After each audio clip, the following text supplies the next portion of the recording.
Hello friends, வணக்கம். எல்லாரும் எப்படி இருக்கீங்க? நீங்கள் இது வரைக்கும் நம்ம சேனலை சப்ஸ்கிரைப் பண்ணாமல் பார்த்துட்டு இருந்தீங்க அப்படின்னா சப்ஸ்கிரைப் பண்ணிட்டு பாருங்கள். கூடவே இருக்கிற பெல் பட்டனையும் ப்ரெஸ் பண்ணிடுங்க. இப்போ நம்ம குயிக்காக கதைக்குள்ளே போயிடலாம். டே ராஜ், எல்லாரும் நம்ம கிளாஸ் ரூமுக்கு வந்தாச்சா இல்லையா? அந்த கிளாஸில் இருக்கிற மொத்த ஸ்டூடெண்ட்ஸும் இப்போ எங்கே இருக்கணும் என்று உத்தரவு போட்டான் கவின். டேய், சீனியர் சொன்னால் ஜூனியர்ஸ் எல்லாரும் கேட்டுதானே ஆகணும். எல்லாரும் நம்ம கிளாஸுக்கு ஆல்ரெடி வந்தாச்சு. இப்போ வா, நம்ம போவோம் என்று கூறிய பூஜாவுடன் ராஜ், கவின் இருவரும் தங்களின் கிளாஸ் ரூமை நோக்கி நடந்தனர். அந்த இடைநிலை பள்ளியில் 12வது படிக்கும் மாணவர்கள் தான் பூஜா, ராஜ் மற்றும் கவின். அவர்களுக்காக அந்த கிளாஸ் ரூமில் காத்திருக்கும் மாணவர்கள் எல்லோருமே 10th படிப்பவர்கள், 15 வயது நிரம்பியவர்கள். இப்போ நடக்க போறது வழக்கம் போல ராகிங் தான். இதுவரை சத்தமாக இருந்த அந்த வகுப்பறை இந்த மூவரும் உள்ளே நுழைந்ததும் மறுநிமிடமே அமைதியானது. என்ன, சீனியர்ஸை பார்த்தா வணக்க வைக்க தெரியாதோ? சற்று மிரட்டும் தோணியில் கேட்டாள் பூஜா. வணக்கம் சீனியர்ஸ் என்று கோரஸாக வணக்கத்தை தெரிவித்தனர் அந்த ஜூனியர் மாணவர்கள். அவர்கள் அனைவரது முகத்திலும் பதற்றம் தெரிந்தது. அதில் முக்கியமான கதாபாத்திரம் தேவியும் அவளின் குண்டு தோழி மதுவும் ஆவார்கள். இணைப்பிரியா தோழிகள் கூட சொல்லலாம். சீனியர், எதுக்கு இங்க வர சொன்னீங்க? டைம் ஆச்சு, வீட்டில் தேடுவாங்க என்று பயந்தபடி மது கேட்டாள். வாய முடுங்க, வீட்டில் போய் இப்போ என்ன பண்ண போறீங்க? முதல்ல நாங்கள் சொல்றத கேளுங்க, அப்புறம் வீட்டுக்கு போறத பத்தி பார்க்கலாம். தேவி மதுவின் கையை பிடித்தபடி, ஏய் பேசாம உட்காரு, இது உனக்கு தேவையா? நல்லா மாட்டிக்கிட்டோம், அவங்க சொல்றத கேட்டுதான் ஆகணும் என்று அவளுக்கு மட்டும் கேட்கும்படி கூறினாள். காதுல குசு குசுன்னு பேசினதெல்லாம் போதும், ஒழுங்கா இப்ப சொல்றத கேளுங்க என்று பூஜா சொன்னதும் வாயை மூடினர் அனைவரும். இன்னைக்கு நைட்டு 8 மணிக்கு எல்லோரும் ஸ்கூலுக்கு வரணும், அதுவும் இந்த கிளாஸுக்கு வரணும். உங்களுக்கு எல்லாம் ஒரு டாஸ்க் இருக்கு. யோசித்த தேவி, நைட்டு எப்படி நாங்கள் வீட்டில்? ஐயோ, வீட்டில எல்லாம் விட மாட்டாங்க சீனியர். எப்படி வர போறீங்கன்னு நீங்க தான் முடிவு பண்ணணும். அதை பத்தி எனக்கு கவலை இல்லை. பட் சொன்ன டைமுக்கு எல்லாரும் இங்க இருந்தே ஆகணும், புரியுதா என்று மிரட்டினான். ஆ, புரியுது சீனியர் என்று ஒன்றும் புரியாமல் குரல் கொடுத்தார்கள் மற்றவர்கள். வரலனா நாளைக்கு கண்டிப்பா தண்டனை இருக்கு, அப்புறம் எங்களை குத்தம் சொல்லக்கூடாது. என்ன டாஸ்க் சீனியர் என்று கேட்டான் அவர்களில் ஒருவன். ஏன், தெரிஞ்சாதான் வருவீங்களோ? தெரிஞ்சிட்டு போகட்டும் கவின், விடு. அதுவா, இங்க இருக்கிற 8வது மாடியை பத்தி தெரியும் தானே? 8வது மாடி என்றதும் எல்லோரும் பயத்தில் நடுங்கினார்கள். அது அங்க யாரும் போகக்கூடாதுன்னு சொல்லியிருக்காங்க. அந்த மாடியில் உள்ள சில கிளாஸ் ரூம் எல்லாத்தையும் பூட்டி வச்சிருக்காங்க. அது மட்டும் இல்லை, அங்கே ஒரு பாத்ரூமும் இருக்கு. அதில் ஏதோ பேய் இருக்கிறதா எல்லோரும் சொல்லியிருக்காங்க என்றாள் தேவி. அப்படியா? அந்த மாடியில், அதுவும் அந்த பாத்ரூமில் பேய் இருக்கிறத நீங்கள் யாராவது பார்த்தீங்களா? எல்லோரும் தயங்கியபடி, இல்லை சீனியர், நாங்கள் பார்த்தது இல்லை. பட் எல்லோரும் சொல்லியிருக்காங்க. எல்லாருக்கும் வாய்க்கு வந்ததை சொல்லுவாங்க, அதெல்லாம் நம்ப முடியுமா? அப்படியே அங்கே பேய் இருக்குன்னு நீங்கள் நம்பினீங்கன்னா ஆராய்ச்சி பண்ணி பார்த்துட வேண்டியதுதான். ரைட்டு மச்சான் என்று கூறி சிரித்தான் ராஜ். ஆராய்ச்சியா? என்ன ஆராய்ச்சி என்றபடி மற்றவர்கள் திகைத்தனர். இன்னைக்கு நைட்டு நீங்கள் எல்லோரும் அந்த மாடிக்கு போக போறீங்க. என்னமோ சொன்னீங்களே பேய் இருக்குன்னு, அதை எங்களுக்கு நிரூபிச்சு காட்டுங்க. சீனியர், நாங்கள் எதுக்கு நிரூபிச்சு காட்டணும்? மற்றவங்க சொன்னதை தான் நாங்கள் சொன்னோம், எங்களால முடியாது. சற்று தைரியத்துடன் மது கூறினாள். மதுவின் அருகில் போய் அவள் மண்டையில் கொட்டினாள் பூஜா. உங்ககிட்ட நாங்கள் போங்கன்னு கெஞ்சல, போய் தான் ஆகணும்னு சொல்கிறோம். சரி, நிரூபிக்க வேண்டாம், பாவம் பொழைச்சு போங்க என்று கவின் சொல்ல, தேங்க்யூ சீனியர்ஸ் என்று கோரஸாக கூறினார்கள் மற்றவர்கள். கவின் சிரித்தபடி, நிரூபிக்க வேண்டாம், பட் நீங்கள் அந்த மாடிக்கு இன்னைக்கு நைட்டு போகணும். அங்கே உங்கள் கிளாஸ் ரூம் எல்லாத்துக்குமே நீங்கள் போகணும். சாவி நான் அப்புறம் நைட்டு தரேன். அண்ட் அந்த பாத்ரூம், அதுக்கும் நீங்கள் போகணும். ஆனால் அது உள்ளே போக வேண்டாம். யாராவது அங்கே போகாமல் எங்களை ஏமாத்தணும்னு நினச்சிங்க, என்ன நடக்கும்னே தெரியாது. எங்களை ஏமாத்தவும் முடியாது. நாங்கள் எங்கிருந்து உங்களை பார்த்துக்கிட்டே இருப்போம், CCTVயில். ஞாபகம் இருக்கட்டும். இதான் இன்னைக்கு உங்களுடைய டாஸ்க். எல்லாருக்கும் புரியும்னு நினைக்கிறேன். நைட்டு இங்கே இதே இடத்துல மீட் பண்ணுவோம், வாங்க போலாம் என்றபடி பூஜா, கவின், ராஜ் அங்கிருந்து கிளம்பினார்கள். ஜூனியர் ஸ்டூடெண்ட்ஸ் எல்லோரும் இன்னைக்கு நைட்டு என்ன நடக்க போகுதோ என்று யோசித்தவாறு கிளம்பினார்கள். மதுவும் தேவியும் தான். இருந்தாலும் அந்த கவின்க்கு ரொம்பவே திமிரடி, பெரிய இவன்னு நினைப்பு என்றாள் மது. ஏய் விடுடி, அவங்க சீனியர்ஸ், நாம் அவங்க சொல்றத செஞ்சுதானே ஆகணும். நீங்க சொல்லுவீங்க மேடம், உங்க ஆளை பத்தி சொன்னா கோவம் வருதோ? ஒன் சைடு லவ்வுக்கே இப்படி. அவனும் உன்னை லவ் பண்ணா உன்னை கையிலே பிடிக்க முடியாது. ஏய், வாய் மூடுடி என்று அவளை அதட்டியபடி அங்கிருந்து இருவரும் கிளம்பினார்கள். அன்று இரவு 7 மணிக்கு மேல் ஜூனியர் மாணவர்கள் அங்கு வர தொடங்கினார்கள். இருட்டு நேரத்தில் அந்த பள்ளிக்கூடம் பார்ப்பதற்கே மிகவும் பயங்கரமாக இருந்தது. ஆள் நடமாட்டம் எதுவும் இல்லை. குறிப்பிட்ட சில இடங்களில் விளக்குகள் எரிந்த வண்ணம் இருந்தன. அங்கு வேலை செய்யும் நடுத்தர வயதுடைய செக்யூரிட்டி மட்டுமே இருந்தார். அவரிடம் நைட் எங்களுக்கு கிளாஸ் இருக்கு, அதான் எல்லோருமே இங்கே வந்திருக்கோம் அப்படின்னு பொய் சொல்லி உள்ளே நுழைந்தார்கள் மாணவர்கள். அதே நேரம் மதுவும் தேவியும் அங்கு வந்து சேர்ந்தார்கள். தேவி பள்ளியின் கட்டிடத்தை தூரத்திலிருந்து பார்த்ததும் அப்படியே நின்று விட்டாள். மது அவள் கையை பிடித்து இழுத்தபடி, என்ன தேவி, எதுக்கு இங்கேயே நிற்கிற? மது, இங்கிருந்து அந்த 8வது மாடியை கொஞ்சம் பாரேன் என்று தேவி கையை காட்ட மது திரும்பி அந்த மாடியை பார்த்தாள். அதை கண்ட மது தூரத்தில் இருந்து, அதை பார்க்கவே ரொம்ப பயமா இருக்கு, யாரோ அங்க இருக்கிற மாதிரியே இருக்கு தேவி. அவர்கள் அங்கு நின்று தயங்குவதை பார்த்த செக்யூரிட்டி அவர்கள் அருகே வந்தார். என்னம்மா, என்னாச்சு? உள்ளுக்கு போகாம என்ன பார்த்துட்டு இருக்கீங்க என்று கேட்டார். அங்கிள், நைட்ல இந்த இடம் பார்க்கவே ரொம்ப பயங்கரமா இருக்கு. எப்படி நீங்க இங்க வேலை செய்றீங்க? உங்களுக்கு பயமா இல்லையா என்று மது கேட்டார். பெருமூச்சு விட்டபடி, என்னம்மா பண்றது, குடும்ப கஷ்டம், வேலை செஞ்சாதான் குடும்பத்தை பார்க்க முடியும். பயமா இருக்குன்னு பார்க்குற வேலையை விடவா முடியும்? ஆமாவா அங்கிள், அப்போ நைட்ல ஏதாவது அமானுஷ்யமா பார்த்துருக்கீங்களா? சற்று தயங்கிய பின்னர் அவர், வேலை செய்கிற இடத்துல இதெல்லாம் சகஜம்தானம்மா. நைட்ல யாரோ கத்துற சத்தம்லாம் கேட்கும், யாரோ அலற மாதிரிலாம் கேட்கும்.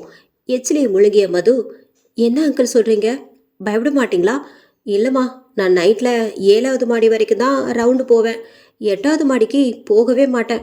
அங்கே யாரும் போகக்கூடாதுன்னு உத்தரவு போட்டிருக்காங்க. அது உங்களுக்கும் தெரியும். என்ன காரணம்னு எனக்கும் தெரியல. அதை தெரிஞ்சுக்கவும் நான் விரும்பலம்மா. நான் இங்கே வந்து 5 வருடம் ஆகுது. நான் வரும்போதே இந்த உத்தரவு போட்டுட்டாங்க. அதனால நான் 7வது மாடியோட ரவுண்டை முடிச்சுட்டு வந்து இங்கே உள்ளே உட்காந்துடுவேன். என்ன சத்தம் கேட்டாலும் போக மாட்டேம்மா என்று கூறி முடித்தார் அவர். ஓகே அங்கிள், நாங்கள் உள்ளே போகிறோம் என்றபடி அவரிடமிருந்து விடை பெற்றனர் இருவரும். அவரும் சரிமா என்றபடி அங்கிருந்து கிளம்பி அவருடைய அறைக்குள் நுழைந்து கதவை சாத்தி கொண்டார். செக்யூரிட்டி மணி கூறியதை கேட்ட மதுவுக்கும் தேவிக்கும் பயத்தில் வியர்த்தது. அமைதியாக போய் கிளாஸ் ரூமில் அமர்ந்தார்கள். மணி 8ஐ நெருங்கியது. ராஜ், பூஜா, கவின் அங்கு வந்தார்கள். எல்லோரையும் ஒரு தடவை நோட்டமிட்டனர். பரவாயில்லையே, எல்லோரும் சொன்னபடி வந்துட்டீங்க. எல்லோரும் இப்போ அங்கே போறதுக்கு தயாரா? எல்லோரும் எதுவும் பேசாமல் அமைதியாக இருந்தனர். அவர்களின் முகம் பயத்தில் உறைந்திருந்தது. இதை கவனித்த பூஜா, காதுல விரலையா கேட்கறது? நாங்கள் எல்லோரும் தயார் சீனியர்ஸ் என்றனர். ஓகே, எல்லாரும் இப்போ கிளம்புங்க. நாங்கள் 3 பேரும் இங்கே தான் இருப்போம். இதோ இந்த லேப்டாப்பில் நீங்கள் போகிறது எல்லாமே நாங்கள் பார்ப்போம். ஏமாற்ற முடியாது. அந்த 8வது மாடியில் 3 கிளாஸ் ரூம் இருக்குது. பட் அது எதுவுமே பூட்டலை, திறந்து தான் இருக்குது. குறுக்கிட்ட ராஜ், டேய், அப்போது அந்த கிளாஸ் ரூம் எல்லாம் திறந்து தான் இருக்கா? உனக்கு யார் சொன்னா? மச்சி, அதெல்லாம் நான் விசாரிச்சிட்டேன். அந்த மாடிக்கு போகிறதுக்கு ஒரே ஒரு படி தான் இருக்குது. அதை சில கட்டைங்களை வச்சு மூடியிருக்காங்க. ஸோ நீங்கள் அதை திறந்து தான் போகணும். அங்கே போய் என்ன பண்ணணும் என்று கேட்டால் மது. அங்கே இருக்கிற கிளாஸ் ரூம் பக்கமாக நீங்கள் கிராஸ் பண்ணி வரணும். யார் பார்த்தா நீங்கள் அங்கே கிராஸ் பண்ணுறப்போ அங்கே ஏதாவது உட்கார்ந்துருக்கலாம் என்று கூறி நக்கல் செய்தான். மாணவர்கள் ஒருவரை ஒருவர் பயத்துடன் பார்த்து கொண்டனர். அப்புறம் அங்கே ஏதோ ஒரு பாத்ரூம் இருக்கா, அந்த பக்கமும் நீங்கள் போகணும். அந்த மாடி மொத்தமும் கிராஸ் பண்ணிட்டு வரணும். இதான் இன்னைக்கு உங்களோட டாஸ்க். பயமா இருக்கு சீனியர் என்றான் மாணவர்களில் ஒருவன். பயமா இருக்கா? இப்போ போகலைன்னா நாளைக்கு தண்டனை கடுமையாக இருக்கும், பரவாயில்லையா என்றான் ராஜ். சீக்கிரம் கிளம்புங்க என்றதும் அங்கிருந்து கிளம்பினார்கள் ஜூனியர்கள். இவர்கள் மூவரும் கிளாஸ் ரூமில் அமர்ந்தபடி லேப்டாப்பை ஆன் செய்தனர். டேய் கவின், அந்த மாடியில் ஏதாவது அமானுஷம் இருக்கா என்று கேட்டாள் பூஜா. ஏய், நீயா கேட்குற என்று கேட்டான் கவின். இல்லை, இதுவரைக்கும் யாரும் அங்கே போனதில்லை. பட் ரேகிங் பண்ணுறதுக்காக நாம் இவங்களை இங்கே அனுப்பியிருக்கோம். அதான் கொஞ்சம் நர்வஸாக இருக்குது. பேயெல்லாம் ஒன்றும் இல்லை லூஸு. இது அவங்கள சும்மா பயமுறுத்த தான். என்ன தான் பண்ணுறாங்கன்னு பார்க்கலாம். இங்கே நாம் 5 வருஷமாக படிக்கிறோம். அப்படி எதுவும் நம்ம பார்த்தது இல்லையே.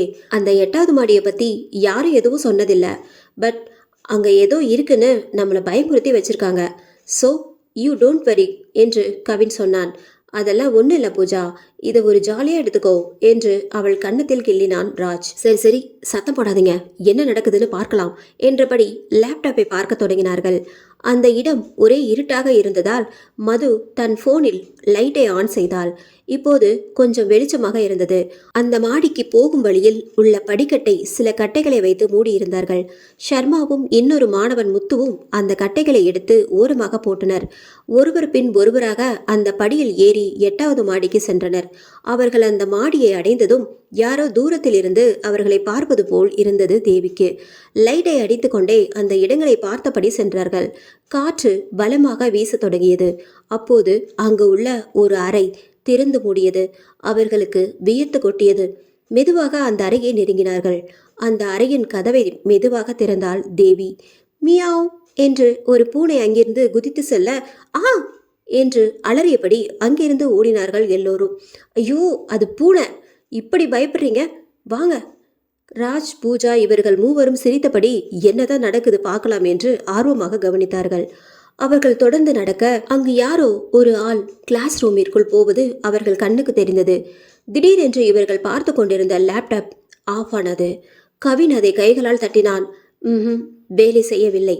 ஒன்றும் புரியாமல் லேப்டாப்பை திறக்க முயற்சி செய்து கொண்டிருக்க அந்த சமயம் 8வது மாடியில் அங்கு அவர்கள் ஒரு அறைக்குள் நுழைந்தார்கள். அந்த அறையில் சில மாணவர்கள் கண்களில் ரத்தம் கசிந்தபடி பற்களை கோரமாக காட்டியபடி உட்கார்ந்து இவர்களே பார்த்து சிரித்தார்கள். பேய் பேய் என்று எல்லோரும் அலறிபடி ஆளுக்கு ஒரு பக்கமாக ஓடினார்கள். அங்கிருந்து ஒரு உருவம் அவர்களை நோக்கி நடந்து வந்தது. மது அலறிக்கொண்டு ஓடினாள். தேவி, வா, கீழே போயிடலாம் என்று அவள் கையை பிடித்து இழுக்க அவள் அப்படியே நின்றாள். வாடி என்று கூப்பிட்டபடி போன் லைட்டை அவள் முகத்தில் அடிக்க அங்கு நின்றிருந்தது ஏதோ ஒரு உருவம். ரத்தம் வழிந்தது அதன் வாயில். கையை உதறிவிட்டு ஓடினாள் மது. ஒரு வழியா எல்லோரும் தலை தெறிக்க அந்த மாடியை விட்டு ஓடி வந்தார்கள். 1வது மாடியில் உள்ள கிளாஸ் ரூமுக்கு. கத்தியபடியே மூச்சிறைக்க ஓடி வந்த அவர்களை பார்த்த ராஜ், என்னாச்சு, எதுக்கு இப்படி கத்திக்கிட்டு வரீங்க? அவர்களால் வாய் பேச முடியவில்லை. பூஜா மதுவின் தோள்களை பிடித்து, ஏய், இங்க முதல்ல உட்காரு, என்னாச்சு, எதுக்கு இப்படி கத்திட்டு ஓடி வரீங்க என்று கேட்டாள். சீனியர், அங்க அங்க பேய், நாங்க பேயை பார்த்தோம் என்று மது கூறினாள். பேயா? என்ன பொய் சொல்றீங்களா? சீனியர் சொல்றது உண்மைதான். நாங்கள் அங்கே பேயை பார்த்தோம். அங்கே இருந்த ஒரு கிளாஸ் ரூமில் நிறைய பேர் இருந்தாங்க. பார்க்கவே ரொம்ப பயங்கரமாக இருந்தாங்க என்று ஷர்மா கூறினான். கவினால் அவர்கள் சொல்வதை நம்ப முடியவில்லை. இருந்தாலும் அவர்கள் எல்லோரையும் ஒரு நிமிடம் பார்த்தபடி, ஆமா, எங்க இன்னொரு ஆளு தேவி? ஆமா, தேவியை காணோம். தேவி என்று பூஜா கேட்க எல்லோரும் அவளை தேடினார்கள். பயத்துடன் அங்கு நடந்து சென்றாள். அந்த மாடியின் ஓரத்தில் பாத்ரூம் ஒன்று அவள் கண்ணில் பட்டது. அவள் மெதுவாக ஃபோன் லைட்டை ஆன் செய்தபடி அந்த பாத்ரூமை நெருங்கினாள் தேவி. அந்த பாத்ரூமை சில கட்டைகளை வைத்து அடைத்திருந்தார்கள். அவள் அந்த கட்டைகளை அங்கிருந்து அகற்றினாள். யாரோ அவள் பின்னால் நின்று மூச்சு விடுவது அவளுக்கு தெரிந்தது. திரும்பி பார்த்தால் அங்கு யாரும் இல்லை. அந்த பாத்ரூமை திறந்து உள்ளே சென்றாள். அது பாலடைந்து இருந்தது. ஒரே இரத்த கரைகள். அவளால் அந்த வாடையை தாங்க முடியவில்லை. மூக்கை பொத்தியபடி நோட்டமிட்டாள். அப்போது கதவு தானாக மூடிக்கொண்டது. அவள் பயத்தில் திரும்ப அங்கு வயிற்றில் குத்துப்பட்டு இரத்த கரையுடன் ஒரு பெண் நின்று தேவியை முறைத்து பார்த்து கொண்டிருந்தாள். அவள் கண்களில் ரத்தம் வழிந்தபடி இருந்தது. அவள் கைகளை நீட்டியபடி தேவியின் கழுத்தை நெருக்க அவள் அருகில் வந்தாள். அந்த பெண்ணின் கோர உருவத்தை பார்த்த தேவி பயத்தில் அலறியபடி விழுந்தாள். சீனியர், தயவு செஞ்சு வாங்க, தேவியை காணோம், எங்க கூட தான் இருந்தா. நாங்க பயத்துல அங்கிருந்து தப்பிச்சா போதும்னு ஓடி வந்துட்டோம். இங்க வந்து பார்த்தாதான் தெரியுது அவ எங்க கூட வரலன்னு. வாங்க சீனியர் என்று மது அழுவாத குறையாக அவர்களிடம் கெஞ்சினாள். சரி சரி, பேய் அது இதுன்னு சொல்றீங்க. இந்த பேய் பிசாசு மேல எல்லாம் எனக்கு நம்பிக்கை கிடையாது. இருந்தாலும் நாங்க போய் தேவியை தேடி கூட்டிட்டு போறோம். அப்புறம் ஏதாவது ப்ராப்ளம்னா எங்க மேல்தான் பழி வரும். சரி, நீங்க யாரும் இங்கிருந்து போக வேண்டாம், நாங்க வர வரைக்கும். பூஜா, ராஜ், வாங்க போய் பார்ப்போம் என்றபடி அங்கிருந்து கிளம்பி 8வது மாடியை நோக்கி நடந்தனர். மற்றவர்கள் பயத்துடன் அவர்களையே பார்த்த வண்ணம் அந்த கிளாஸ் ரூமில் அமர்ந்திருந்தார்கள். அந்த 8வது மாடிக்கு ஏறும்போது பூஜாவுக்கு பயத்தில் கை கால்கள் நடுங்க ஆரம்பித்தன. அவள் ராஜின் கைகளை பிடித்துக்கொண்டே அந்த மாடிப்படியில் ஏறினாள். கவின் முன்னாடி செல்ல ஒரே இருட்டாக இருந்ததால் அவனுடைய ஃபோன் லைட்டை ஆன் செய்து அந்த இடங்களை பார்த்தபடியே முன்னாடி சென்றான். அவன் பின்னால் இவர்களும் தொடர்ந்தார்கள். அப்போது அவர்களுக்கு அந்த கதவு அசையும் சத்தம் கேட்டது. அங்கிருந்த ஒரு கிளாஸ் ரூமின் கதவு. பூஜாவுக்கு இன்னும் முதரல் எடுத்தது. கவின், பயமா இருக்குடா. அங்க ஏதோ கதவு அசைகிற மாதிரி இருக்கு. தேவி இங்க இருப்பான்னு எனக்கு தோணல. வாடா, இப்படியே போயிடலாம். ஏய் பூஜா, பேசாம வா. அது ஏதாவது காத்துக்கு கூட அசையலாம். சும்மா பயப்படாத. காற்று வேகமாக வீச தொடங்கியது. மூவரும் தட்டு தடுமாறி அந்த பாத்ரூமை நோக்கி வந்தனர். அந்த இடமே பயங்கரமாக இருட்டாயிருந்தது. மூவரும் தேவி தேவி என்று கத்தியபடியே அங்கும் இங்கும் தேடினார்கள். அப்போது அந்த பாத்ரூம் கதவு திறந்திருப்பதை கண்ட ராஜ், மச்சான் அங்க பாரு, கதவு திறந்திருக்கு என்றபடி அங்கு ஓடினான். பின்னால் இருவரும் தொடர்ந்தனர். அந்த கதவை தள்ளி உள்ளே நுழைந்த ராஜ் தேவி அங்கு மயங்கி கிடப்பதை பார்த்துவிட்டு, தேவி என்னாச்சு, ஏன் இங்கு மயங்கி கிடக்கிற என்று கேட்டபடியே அவள் கன்னத்தில் அடித்தான். பூஜா அவளை தூக்கி நிறுத்த முயன்றாள். திடீரென மயக்கம் தெளிந்த தேவி அவள் கண் முன்னாடி நின்றிருந்த கவினின் கழுத்தை பிடித்தபடி பேய் பேய் என்று கத்த ஆரம்பித்தாள். அவளது பிடியிலிருந்து தப்பிக்க முயன்றான் கவின். மற்றவர்களும் அவளை பிடித்து இழுத்தனர். அப்போதுதான் அவள் சுயநினைவுக்கு வந்தாள். திடீரென்று அந்த பாத்ரூம் கதவு படார் என்று அடித்து மூட நால்வரும் அங்கிருந்து ஓடினார்கள். கவினும் தான். அப்போது யாரோ தன்னுடைய காலை பிடித்து இழுப்பது போல உணர்ந்தான் ராஜ். இருந்தாலும் முழு பலத்தை கொண்டு அங்கிருந்து ஓடினான். ஒரு வழியாக நால்வரும் அவர்களது கிளாஸ் ரூமை நோக்கி ஓடி வந்தார்கள். தேவி எங்கடி போன? நாங்கெல்லாம் இங்க வந்துட்டோம், உன்னை மட்டும் காணோம் என்று மது வினாவ, தேவி சிறிது அதிர்ச்சியில் எதுவுமே பேசாமல் அமர்ந்திருந்தாள். தேவி, நீ எப்படி அங்க மயங்கி கிடந்த? எல்லாரும் சொல்ற மாதிரி அங்க உண்மையாவே பேய் இருக்கா என்று பூஜா கேட்டாள். தேவி மனதுக்குள், இப்போதைக்கு நாம பார்த்த விஷயத்த சீனியர்கள் யாரும் நம்ப மாட்டாங்க. அதுவும் இந்த கவின் நம்மளை கண்டிப்பா திட்டுவான். ஸோ எதுவுமே சொல்ல வேண்டாம், நேரம் வரும்போது பார்த்துக்கலாம் என்று நினைத்து கொண்டாள். என்னாச்சு கேட்குறாங்க, அமைதியா இருக்க என்று கவின் அவளை அதட்ட, சுய நினைவுக்கு வந்தவளாய், அது அது ஒன்றும் இல்லை சீனியர், எல்லாரும் அங்கிருந்து பயந்து ஓடி வந்துட்டாங்க. நான் எப்படியாவது அந்த பாத்ரூம் பக்கம் போகணும்னு நினச்சி தான் போனேன். உள்ள ஒரே வாடை, அதை தாங்க முடியாமல் தான் மயங்கி விழுந்துட்டேன். சாரி சீனியர் என்று ஒரு பொய்யை கூறினாள். வேற எதுவும் இல்லைதானே என்று அவன் மறுபடியும் கேட்க, இல்லை சீனியர் என்று தலையை ஆட்டினாள். மது ஒன்றும் புரியாமல் தேவியை பார்க்க அவள் பேசாம இரு என்று கண்களாலே ஜாடை காட்டினாள். சரி சரி, எல்லாரும் இப்ப கிளம்புங்க. அந்த 8வது மாடிக்கு போன விஷயம் வெளியே வரக்கூடாது. யாராவது வெளியே சொன்னீங்க தொலைச்சிடுவேன் என்று வார்னிங் பண்ணிவிட்டு கவின் மற்றவர்களை அழைத்து கொண்டு அங்கிருந்து கிளம்பினான். எல்லோரும் அங்கிருந்து விட்டா போதும் என்று கிளம்பினார்கள். மதுவும் தேவியை கூட்டிக் கொண்டு அங்கிருந்து கிளம்பினாள். வழியில் இருவரும் பேசிக்கொண்டே நடந்தனர். ஏய், அந்த மாடியில உண்மையிலே ஏதோ இருக்குடி. அந்த கிளாஸ்ல நம்ம பார்த்த உருவங்கள் நினைச்சாலே பயமா இருக்கு. உண்மையாவே நீ மயங்கிதான் விழுந்தியா? இல்லடி, எல்லாரும் சொல்ற மாதிரி அங்க ஏதோ இருக்கு. அது மட்டும் இல்ல, நாம இங்க இருக்க வேண்டாம், சீக்கிரம் வா, இந்த காம்பவுண்டை தாண்டிடலாம், அப்புறம் பேசிக்கலாம் என்று தேவி சொன்னாள். இருவரும் அங்கிருந்து வேக வேகமாக நடந்தனர். மது, எனக்கு டைம் ஆச்சு, மற்ற விஷயங்களை நாளைக்கு பேசிக்கலாம், இப்பவே மணி ஆயிடுச்சு, வீட்டுக்கு கிளம்பு என்று கூறிவிட்டு அவள் வீட்டை நோக்கி நடந்தாள். மதுவும் அவளிடம் இருந்து விடை பெற்றாள். அன்றிரவு பூஜா தன்னுடைய அபார்ட்மெண்டில் உள்ள அவளது வீட்டிற்குள் நுழைந்தாள். அவளது அப்பா அம்மா உறவினர் வீட்டிற்கு சென்று விட்டதால் தனியாக தான் இருந்தாள். உள்ளே நுழைந்தவள் வீட்டின் லைட்டை ஆன் செய்துவிட்டு தன் துண்டை எடுத்தபடி குளியலறையை நோக்கி நடந்தாள். அப்போது யாரோ வெளியில் நடக்கும் சத்தம் அவளுக்கு கேட்டது. மணி 10 நெருங்கி இருந்ததால் அந்த அபார்ட்மெண்ட் இருளில் மூழ்கி கிடந்தது. யாரோ தன் வீட்டு வாசலில் வேகமாக நடப்பது தொடர்ந்து கேட்க யாராக இருக்கும் என்று யோசித்தவாறு கதவருகே சென்று காதை வைத்து கேட்டாள். அந்த சத்தம் அப்போது கேட்கவில்லை. அவள் யாரோ எங்கோ நடந்து போறாங்க போலிருக்கு என்று நினைத்தபடி அங்கிருந்து நகர்ந்தாள்.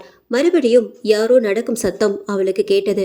அவளுக்கு இப்போது மனதில் சற்று உதறல் எடுத்தது. அவள் மீண்டும் கதவருகே சென்று பார்த்தாள். அமைதியானது அந்த சத்தம். சற்றும் யோசிக்காமல் கதவின் கீழே குனிந்து பார்த்தாள்.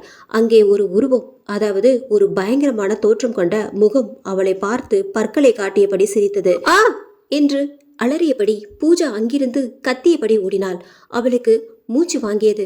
அப்படியே குளிக்காமல் ஓடிப்போய் படுகையில் விழுந்தபடி போர்வையை முகத்தோடு போர்த்தினாள். அவளுக்கு பயத்தில் நெஞ்சி படபடவென்று அடிக்க போர்வையை விலகாமல் கண்களை மூடியபடி படுத்திருந்தாள். கவினின் வீடு. அவன் அம்மா அப்பாவிடம் கொஞ்ச நேரம் அரட்டை அடித்துவிட்டு தன் படுக்கையில் போய் அமர்ந்தான். தன் லேப்டாப்பை ஆன் செய்து அதில் கேம் விளையாடி கொண்டிருந்தான். அப்போது அவன் பக்கத்தில் யாரோ நிற்பது போல் அவனுக்கு தோன்ற திரும்பி பார்த்தான். ஆனால் யாரும் அங்கே இல்லை. மறுபடியும் அவன் கேமை தொடங்க அவனது காதருகே யாரோ மூச்சு விடுவது அவனுக்கு கேட்டது. தடார் என பயந்த எழுந்த கவின் பக்கத்தில் வைத்திருந்த தண்ணீர் பாட்டிலை திறந்து தண்ணீர் குடிக்க அது இரத்தமாக மாறியது. அதை கண்டு திகைத்த அவன் தண்ணீர் பாட்டிலை வீசி எறிந்துவிட்டு, என்ன நடக்குது இங்க, புரியலையே என்று யோசித்தபடியே படுக்கையில் குழப்பத்துடன் அமர்ந்தான். அதே நேரம் ராஜ் வீட்டில் குளித்து முடித்ததும் சாப்பிட மேஜையில் அமர்ந்தான். அவன் அம்மா சாப்பாட்டை எடுத்து வைக்க அதை சாப்பிட ஆரம்பித்தான். சாப்பிடு ராஜ், அம்மா இதோ வர என்று கூறிவிட்டு சமையலறையை நோக்கி நடந்தாள். சாப்பிட்டு முடித்த அவன் அங்கு அமர்ந்தபடியே, அம்மா எனக்கு தண்ணீர் எடுத்து வாமா என்று கத்தினான். ஆனால் சமையலறையிலிருந்து எந்த சத்தமும் வரவில்லை. இந்த அம்மா இருக்காங்களே என்று முழுங்கியபடியே சமையல் அறைக்கு செல்ல அங்கு திரும்பி நின்றபடி அவன் அம்மா ஜன்னலை வெறித்து பார்த்து கொண்டிருந்தாள். அம்மா அம்மா என்று அவன் அத்தனை முறை கூப்பிட்டும் திரும்பாததால் அருகே சென்று அவரது தோளில் கை வைத்தான். திரும்பியது ஒரு பயங்கர உருவம், கண்களில் ரத்தம் வழிந்தபடி. அம்மா காப்பாத்துங்க, பேய் பேய் என்று அலறினான் ராஜ். டே ராஜ், எதுக்குடா இப்படி கத்துற என்றபடி கிச்சனுக்குள் நுழைந்தார் அவன் அம்மா ரேணுகா. வெளியே இருந்து அவன் அம்மா வருவதைக் கண்டு திகைத்த ராஜ், அம்மா நீங்க எப்படி எங்க போனீங்க? என்னடா கேள்வி இது? நான் கடைக்கு போயிருந்தேன், இப்பதான் வீட்டுக்கு வந்தேன். நீ அலற சத்தம் வெளியே கேட்டுச்சு, அதான் ஓடி வந்த. ஏன் இப்படி கத்துன என்று ரேணுகா கேட்டாள். அவன் கூறியதை கேட்டு அதிர்ந்த ராஜ், அப்போ அம்மா ரூபத்துல வந்தது, எனக்கு சாப்பாடு வச்சது யாரு என்று யோசித்தவாறு பயத்தில் அப்படியே உறைந்து நின்றான். மது வீட்டில் அவள் வீட்டின் உள்ளே நுழைந்தவுடன் அவளின் அம்மா பானுமதி, என்னதான் நைட்ல கிளாஸ்ன்னு தெரியல, மத்தியானம் வைக்க முடியாதா? இப்ப மணி எத்தனை மது என்று கண்டிக்கும் குரலில் கேட்டாள். அம்மா நாங்க என்ன பண்றது, கிளாஸ் இருந்தா போய் தான் ஆகணும், அதுக்காக காரணம்லாம் சொல்லிக்கிட்டு வீட்டில் இருக்க முடியாதுமா என்றபடி உள்ளே நுழைந்தாள். மது உள்ளே நுழைந்த மறுகணமே அவளின் அம்மா கதவை மூடினார். அப்போது மதுவை தொடர்ந்து அவளின் பின்னால் ஏதோ ஒன்று காற்று வேகத்தில் வீட்டினுள் நுழைந்ததை உணர்ந்தார்.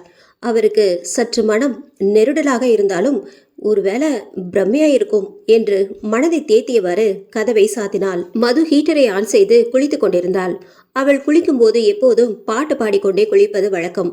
அதேபோல் அன்றும் அவளுக்கு பிடித்த பாடலை பாடியவாறே குளித்து கொண்டிருக்க அங்கு பாத்ரூம் கதவின் பக்கத்தில் நின்று மது மது என்று ஒரு குரல் அவளை கூப்பிடுவது அவளுக்கு கேட்டது. அம்மா நான் குளிச்சுட்டு வரேன், எதுக்கு கூப்பிடுறீங்க இப்போ? அந்த சத்தம் அமைதியானது. மறுபடியும் மது மது என்று அந்த குரல் கேட்க அவள் இந்த முறை உண்மையாகவே பயந்து விட்டாள். காரணம், அது அவளின் அம்மா குரல் இல்லை. அவள் துண்டை எடுத்து உடம்பில் போர்த்தி கொண்டு கதவை மெதுவாக திறந்து வெளியே பார்த்தாள். வெளியே யாரும் இல்லை. என்ன இது, யாரோ கூப்பிட்ட மாதிரி இருந்துச்சு, ஆனா வெளியே யாருமே இல்லையே.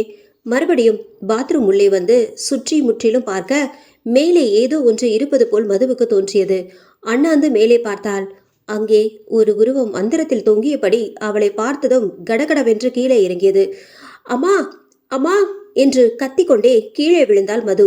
சத்தம் கேட்டு ஓடி வந்த அவள் அம்மா மது அங்கு விழுந்து கிடப்பதை பார்த்து பதறினாள். அவள் கன்னத்தில் அடித்து எழுப்பினார். அம்மா மேலே ஏதோ ஒரு உருவம் நான் பார்த்தேம்மா, அது என்னை பார்த்தோ கீழே இறங்கி வந்துச்சு என்று உளறினாள். அதுக்கு தான் சொல்றேன், நைட்ல எங்கேயும் போக வேண்டான்னு. அப்படியே போனாலும் கை கால் எல்லாம் கழுவிட்டு உள்ள வரணும்னு. இப்ப யாருதான் பெரியவங்க சொல்றத கேக்குறீங்க? சரி சரி பயப்படாத, அதெல்லாம் ஒன்றும் இருக்காது, நான் திருநீர் வச்சு விடுறேன் என்று கூறியபடி அவளை அங்கிருந்து அழைத்து சென்றாள். தேவி படுக்கையில் அமர்ந்தபடி எதையோ யோசித்துக் கொண்டிருந்தாள். அவள் ரூமில் இன்னும் லைட் எரிந்து கொண்டிருப்பதை கண்ட அவள் அப்பா மாறன் அவள் ரூம் கதவருகே வந்து, தேவிமா நீ இன்னும் தூங்கலையா, மணி 10 போகுது என்றார். இதோ படுக்கிறேன்பா என்றபடி எழுந்து வந்து லைட்டை ஆஃப் செய்துவிட்டு படுக்கையில் உட்கார்ந்தாள். அவளால் கண்களை மூட முடியவில்லை. அவள் அந்த மாடி பாத்ரூமில் கண்ட காட்சி கண்முன்னே வந்து போனது. அது உண்மையா இருக்குமோ, இல்லை நம்ம மனப்பிரமையான்னு தெரியலையே. இருக்காது இருக்காது, கண்டிப்பா அங்கே ஏதோ ஒன்று இருக்கு. அதுவும் அந்த பொண்ணு நம்ம ஸ்கூல் சட்டை தானே போட்டிருந்த மாதிரி தெரிஞ்சிச்சு. இதையே யோசித்தவாறு சிறிது நேரம் புலம்பிக் கொண்டிருந்த தேவி அப்படியே தூங்கியும் போனாள். தேவியை பத்தி சொல்லணும்னா வீட்டில் ஒரே பிள்ளைதான். அப்பா கொஞ்சம் கண்டிப்பு, அம்மா ரொம்ப அன்பானவங்க. அவளுக்கு சின்ன வயசுல இருந்து பேய் கதைகள் பேய் படங்கள் பார்க்கறது எல்லாம் ரொம்ப விருப்பம். இதெல்லாம் பிடிக்கும் தான், ஆனா ரொம்ப பயந்தாங்கோலி. எல்லாரும் அந்த 8வது மாடிக்கு போகும்போது அவளும் ரொம்பவே பயந்து தான் போனான். ஆனா அந்த மாடிக்கு போன உடனே அவளுக்குள் ஒரு எண்ணம் வந்தது. எல்லாரும் சொல்ற மாதிரி பேய் உண்மையா இருக்கா, அப்படி இருந்தா இன்னைக்கு பார்த்துடுவோம் என்ற விளையாட்டு புத்தி அவளுக்கு இருந்தது. அதுவும் அந்த பாத்ரூம்குள் போக அவளை தூண்டியது. ஆனால் தான் அங்கு பார்த்தது உண்மையா என்று அவளால் ஒரு முடிவுக்கு வரவில்லை. இரவு 12 மணி இருக்கும்.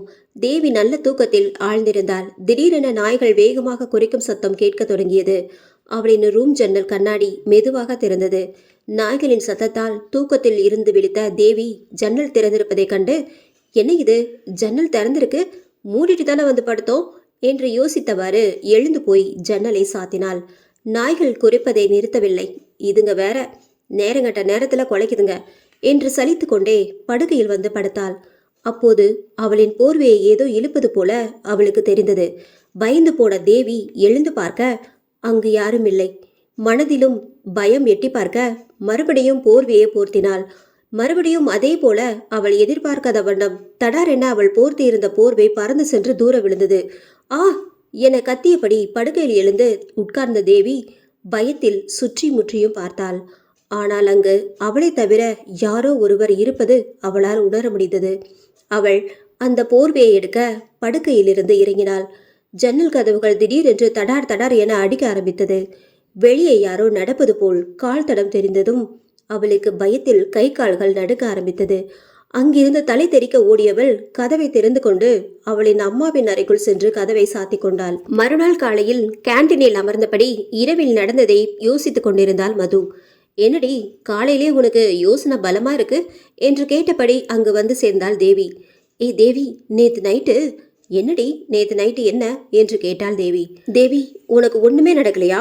நேத்து நைட்டு ஏதோ ஒரு உருவம் என்னை தொடர்ந்து வந்திருக்குடி. நான் அதை பார்த்து பயந்து கத்தி அம்மா கிட்ட திட்டும் வாங்கினேன் என்று மது சொன்னாள். தேவி எதுவுமே பேசாமல் இருக்க மது அவளிடம், ஏய் என்னடி யோசிக்கிற? நேத்து நான் எப்படி பயந்து போயிட்டேன் தெரியுமா? நினைச்சாலே உடம்பெல்லாம் நடுங்குது. அமைதியை கலைத்து பேச தொடங்கினாள் தேவி. மது, நான் சொல்றத யார்கிட்டயும் இப்போதைக்கு சொல்லாத. எனக்கும் நேத்து நைட்டு டிஸ்டர்ப் ஆச்சு. யாரோ என் ரூம்ல நடமாடுற மாதிரியே இருந்துச்சு. இதுக்கு முன்னாடி இப்படியெல்லாம் நடந்ததில்ல. என்னடி சொல்ற? உனக்குமா? ஆமாண்டி, நேத்து நான் அந்த பாத்ரூம்ல ஒரு உருவத்தை பார்த்தேன். அதை பார்த்து தான் மயங்கி விழுந்தேன். சீனியர்கிட்ட நான் பொய் சொல்லிட்டேன். அவளை பார்த்து முறைத்த மது, உனக்கு என்ன பைத்தியமா? பேயை கண்ணால பார்த்துட்டு நீ மயங்கி விழுந்திருக்க. அந்த உண்மையை சொல்லலை, மறுபடியும் அவங்க நம்மளை போக சொன்னா என்ன பண்றது? ஐயோ, உனக்கு புரியல மது. சீனியர்ஸ் யாரும் சொன்னா நம்ப மாட்டாங்க. அதனால தான் அப்போ நான் எதுவும் சொல்லலை. ஆனால் அங்கே ஏதோ ஒன்று இருக்கு என்று தேவி சொன்னாள். அங்கே ஏதோ ஒன்று இருக்குன்னா எனக்கு புரியலடி. இப்போ என்ன பண்ணலான்னு நினைக்கிற? மது, அந்த உருவம்னு நான் சொன்னது நம்ம வயசுல இருந்த ஒரு பொண்ணு. அவ போட்டிருந்த ட்ரெஸ் கூட நம்ம ஸ்கூல் யூனிஃபார்ம் மாதிரி தான் தெரியுது. என்னடி, அதிர்ச்சி மேல அதிர்ச்சியா இருக்கு? இது நமக்கு தேவையில்லாத விஷயம். பேசாம இதை பத்தி பேசுறத விட்டுட்டு நம்ம வேலையை பார்ப்போம் என்று மது சொன்னாள். சரி, இப்ப விட்டுடலாம். திரும்பவும் நமக்கு ஏதாவது தொந்தரவு வந்துச்சுன்னா? தேவி, அந்த மாடிக்கு போனதுக்கு அப்புறம் தான் இப்படியெல்லாம் நடக்குதுன்னு நினைக்கிறியா என்று கேட்டாள் மது. அதுதான் உண்மை மது. இதுக்கு முன்னாடி உனக்கும் சரி எனக்கும் சரி இப்படியெல்லாம் நடந்ததில்ல. சரி, இப்போதைக்கு நம்ம எதுவுமே பேச வேண்டாம், வா கிளாஸுக்கு போகலாம் என்று தேவி கூற இருவரும் அங்கிருந்து கிளம்பினார்கள். காலை 11 மணி. தலைமை ஆசிரியர் அறை. சோடாபிட்டி கண்ணாடி அணிந்தபடி முறுக்கு மீசியில் பார்ப்பதற்கு சினிமா பட வில்லன் போல் தோற்றமளித்த ஹெட்மாஸ்டர் பூபதி அவர் அறையில் உட்கார்ந்தபடி யாருக்கோ காத்திருந்தார். அப்போது அவரது அறைக்குள் அனுமதி கேட்டபடி நுழைந்தார்கள் பூஜா, ராஜ், கவின் மூவரும் தயங்கியபடி அங்கு நிற்க, பூபதி, நேற்று நைட்டு எல்லாரும் இங்கே என்ன பண்ணீங்க? ஏதாவது ஸ்பெஷல் கிளாஸ் இருந்துச்சா? இல்லை சார், குரூப் ஸ்டடி பண்ணலான்னு தான் எல்லாரும் நைட்டு இங்கே வந்தோம். மற்றபடி ஒன்றும் இல்லையே. பூபதி அவரது நாற்காலியில் இருந்து எழுந்தார். அவரது பார்வை அடிக்கடி பூஜாவின் பக்கம் திரும்பியது. அவளோ பயத்தில் எதுவும் பேசாமல் ராஜ் பக்கத்தில் நின்றிருந்தாள். குரூப் ஸ்டடி வீட்லேயே பண்ணலாமே, எதுக்கு இங்கே, அதுவும் நைட்ல என்று பூபதி கேட்டார். சார், வீட்டில் படிக்க கொஞ்சம் கஷ்டம், அதான் தொந்தரவு இல்லாமல் படிக்கணும்னு எல்லாரும் இங்கே வந்தோம். அதுக்கு எதுக்கு ஜூனியர் மாணவர்களும் இங்கே வரணும்? என்ன, அவங்கள ரேகிங் பண்ணீங்களா? இவருக்கு எப்படி தெரியும்? யாராவது சொல்லியிருப்பாங்களோ என்று மூவரும் ஒரு கணம் திகைத்தனர். மனதுக்குள் அவர்களை திட்டியவாறு, சார் அது என்று ராஜ் இழுக்க, இது உங்களுக்கு கடைசி வார்னிங். இந்த ஸ்கூலுக்கு 6 மணிக்கு அப்புறம் யாரும் வரக்கூடாதுன்னு ரூல்ஸ் இருக்கு. பட் அதையும் மீறி எல்லாரும் இங்கே வந்திருக்கீங்க. எனக்கு எப்படி தெரியும்னு யோசிக்க வேண்டாம். சிசிடிவி இருக்கிறத மறந்துட்டீங்க போல இருக்கு என்றதும் தான் அவர்களுக்குள் அங்குள்ள சிசிடிவி ஞாபகமே வந்தது. பட் அங்குள்ள 8வது மாடியிலும் சிசிடிவி பொருத்தப்படவில்லை. ஆனால் வெளியிலிருந்து பள்ளிக்கு நுழையும் வாசலில் ஒரு சிசிடிவி இருக்கிறது. எல்லா பள்ளியிலும் சிசிடிவி எல்லா இடங்களிலும் பொருத்தப்பட்டிருப்பதை பார்க்கலாம்.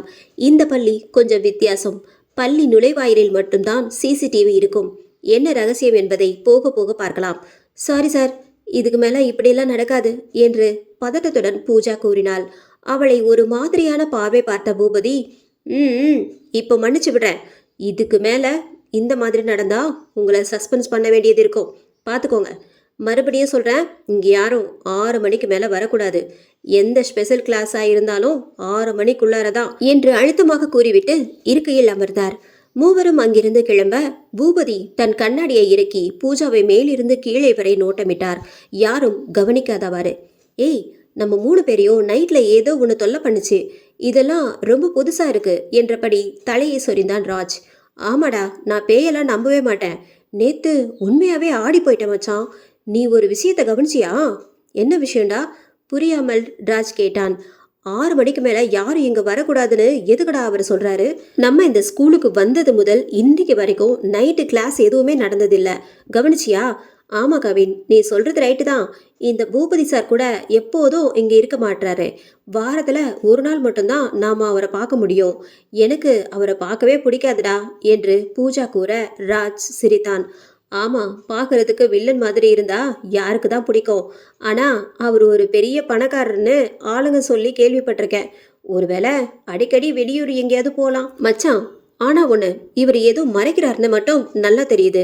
இவரை பற்றி இது வரைக்கும் நாம் அவ்வளவு தெரிஞ்சுக்க நினச்சதும் இல்லை. இனிமே நாம் இவரை பற்றி நிறைய விசாரிக்கணும். தயாராக இருங்க. எதுக்கு, என்ன காரணம், 6 மணிக்கு மேலே யாரும் இங்கே வரக்கூடாது அப்படின்ற காரணத்தையும் தெரிஞ்சுக்கணும் என்று கவின் சொன்னான். அப்படின்னு சொல்றியா? ஓகே மச்சி, இந்த ஸ்கூலில் ஏதோ ஒரு ரகசியம் இருக்கு, அதானே நீ சொல்ல வர என்று ராஜ் சொல்ல, அப்படியும் சொல்லலாம். சரி வாங்க, லைப்ரரி போகலாம் என்றபடி மூவரும் லைப்ரரிக்கு போனார்கள். அங்கு மதுவும் தேவியும் அமர்ந்திருந்தார்கள். தேவி, அங்க பாரு ஓ ஹீரோ என்று மது ஜாடை காட்ட தேவி சற்று வெட்கத்துடன் கவினை நோட்டமிட்டாள். கவின் அவளை பார்த்தும் பார்க்காதது போல ஏதோ புத்தகத்தை தேடியபடி இருந்தான். அவனை ஓரக்கண்ணால் பார்த்தபடி தேவி மதுவிடம் பேசிக் கொண்டிருந்தாள். ஆனால் அவர்கள் மூவரும் இந்த முறை அவர்களை ரேகிங் எதுவும் பண்ணாமல் அமைதியாக லைப்ரரியில் அமர்ந்தபடி பேசிக் கொண்டிருந்தனர். கையில் சும்மா புத்தகத்தை வைத்துக்கொண்டு லைப்ரரி மொத்தமும் அமைதியில் மூழ்கியிருந்த அந்த நேரத்தில் தேவியின் பார்வை மட்டும் அடிக்கடி கவினின் பக்கம் சென்றது. அதை அவனும் கவனிக்க தவறவில்லை. திடீரென ஒரு பெரிய சத்தத்துடன் இடி இடிக்க ஆரம்பித்தது. அந்த இடமே இருள் சூழ்ந்தது போல் காணப்பட்டது. என்னடா மச்சான், இப்படி இருட்டிக்கிட்டே இருக்கு? கொஞ்ச நேரத்துக்கு முன்னாடி வெயில் மண்டையை பொழந்துக்கிட்டு அடிச்சுது. ஆமாடா, மழை என்கிட்ட சொல்லிட்டு தான் வருது பாரு, என்கிட்ட கேட்குற என்றான் கவின் நக்கலாக. அவன் அப்படி கூறியதை கேட்ட மதுவும் தேவியும் வாய்விட்டே சிரித்து விட்டார்கள். மச்சான், நீ பெரிய ஜோக்கு சொல்லிட்ட. அவங்க 2 பேரும் குலுங்கி குலுங்கி சிரிக்கிறாங்க பாரு. ஏய், 2 பேருக்கும் என்ன சிரிப்பு? இது ஒன்றும் பெரிய ஜோக்கு கிடையாது என்று சற்று கோபத்துடன் ராஜ் கூற இருவருமே அமைதியானார்கள். அப்போது பூஜா எதையோ பார்த்து பயத்தில் நடுங்கிக் கொண்டிருந்தாள். அதை யாரும் கவனிக்கவில்லை. அங்கு தேவியின் பக்கத்தில் யாரோ ஒரு உருவம் உட்கார்ந்து அவளை பரிதாபமாக பார்த்து கொண்டிருந்தது. ஆனால் தேவிக்கு அந்த உருவம் பக்கத்தில் அமர்ந்திருப்பது தெரியவில்லை. அவள் மதுவிடம் பேசியபடி இருந்தாள். அந்த பெண் முகம் பூஜாவுக்கு சரியாக தெரியவில்லை. அவள் அணிந்திருந்த ஆடை இவர்கள் இப்போது அணிந்திருக்கும் ஸ்கூல் யூனிஃபார்ம் என்பது மட்டும் பூஜாவும் கண்கூடாக தெரிந்தது. அந்த பெண் பூஜா தன்னை பார்ப்பதை கவனித்து விட்டாள். அவள் கண்களில் கோபத்தில் சிவந்தது. அவள் மெதுவாக நகர்ந்து தேவியின் கழுத்தில் தன்னுடைய கைகளை கொண்டு சென்றாள். ஐயோ பேய், பேய், தேவி உன் பக்கத்துல என்று அங்கிருந்து எழுந்து அலறினாள். அவள் அப்படி அலறுவதை கண்ட மற்றவர்கள் ஒன்றும் புரியாமல் அதிர்ச்சியில் அங்கிருந்து எழுந்தனர்.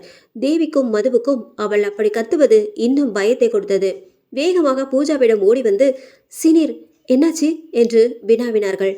ராஜ் அவள் தோள்பட்டையை பிடித்து அவளை சமாதானப்படுத்த முயற்சித்தான். பூஜா, என்னாச்சு உனக்கு? இது லைப்ரரி, ஞாபகம் இருக்கா இல்லையா என்று கத்தினான். அப்போதுதான் பூஜா கத்துவதை நிறுத்தினாள். அந்த லைப்ரரியை நோட்டமிட்டாள். அங்கு யாரும் இல்லை.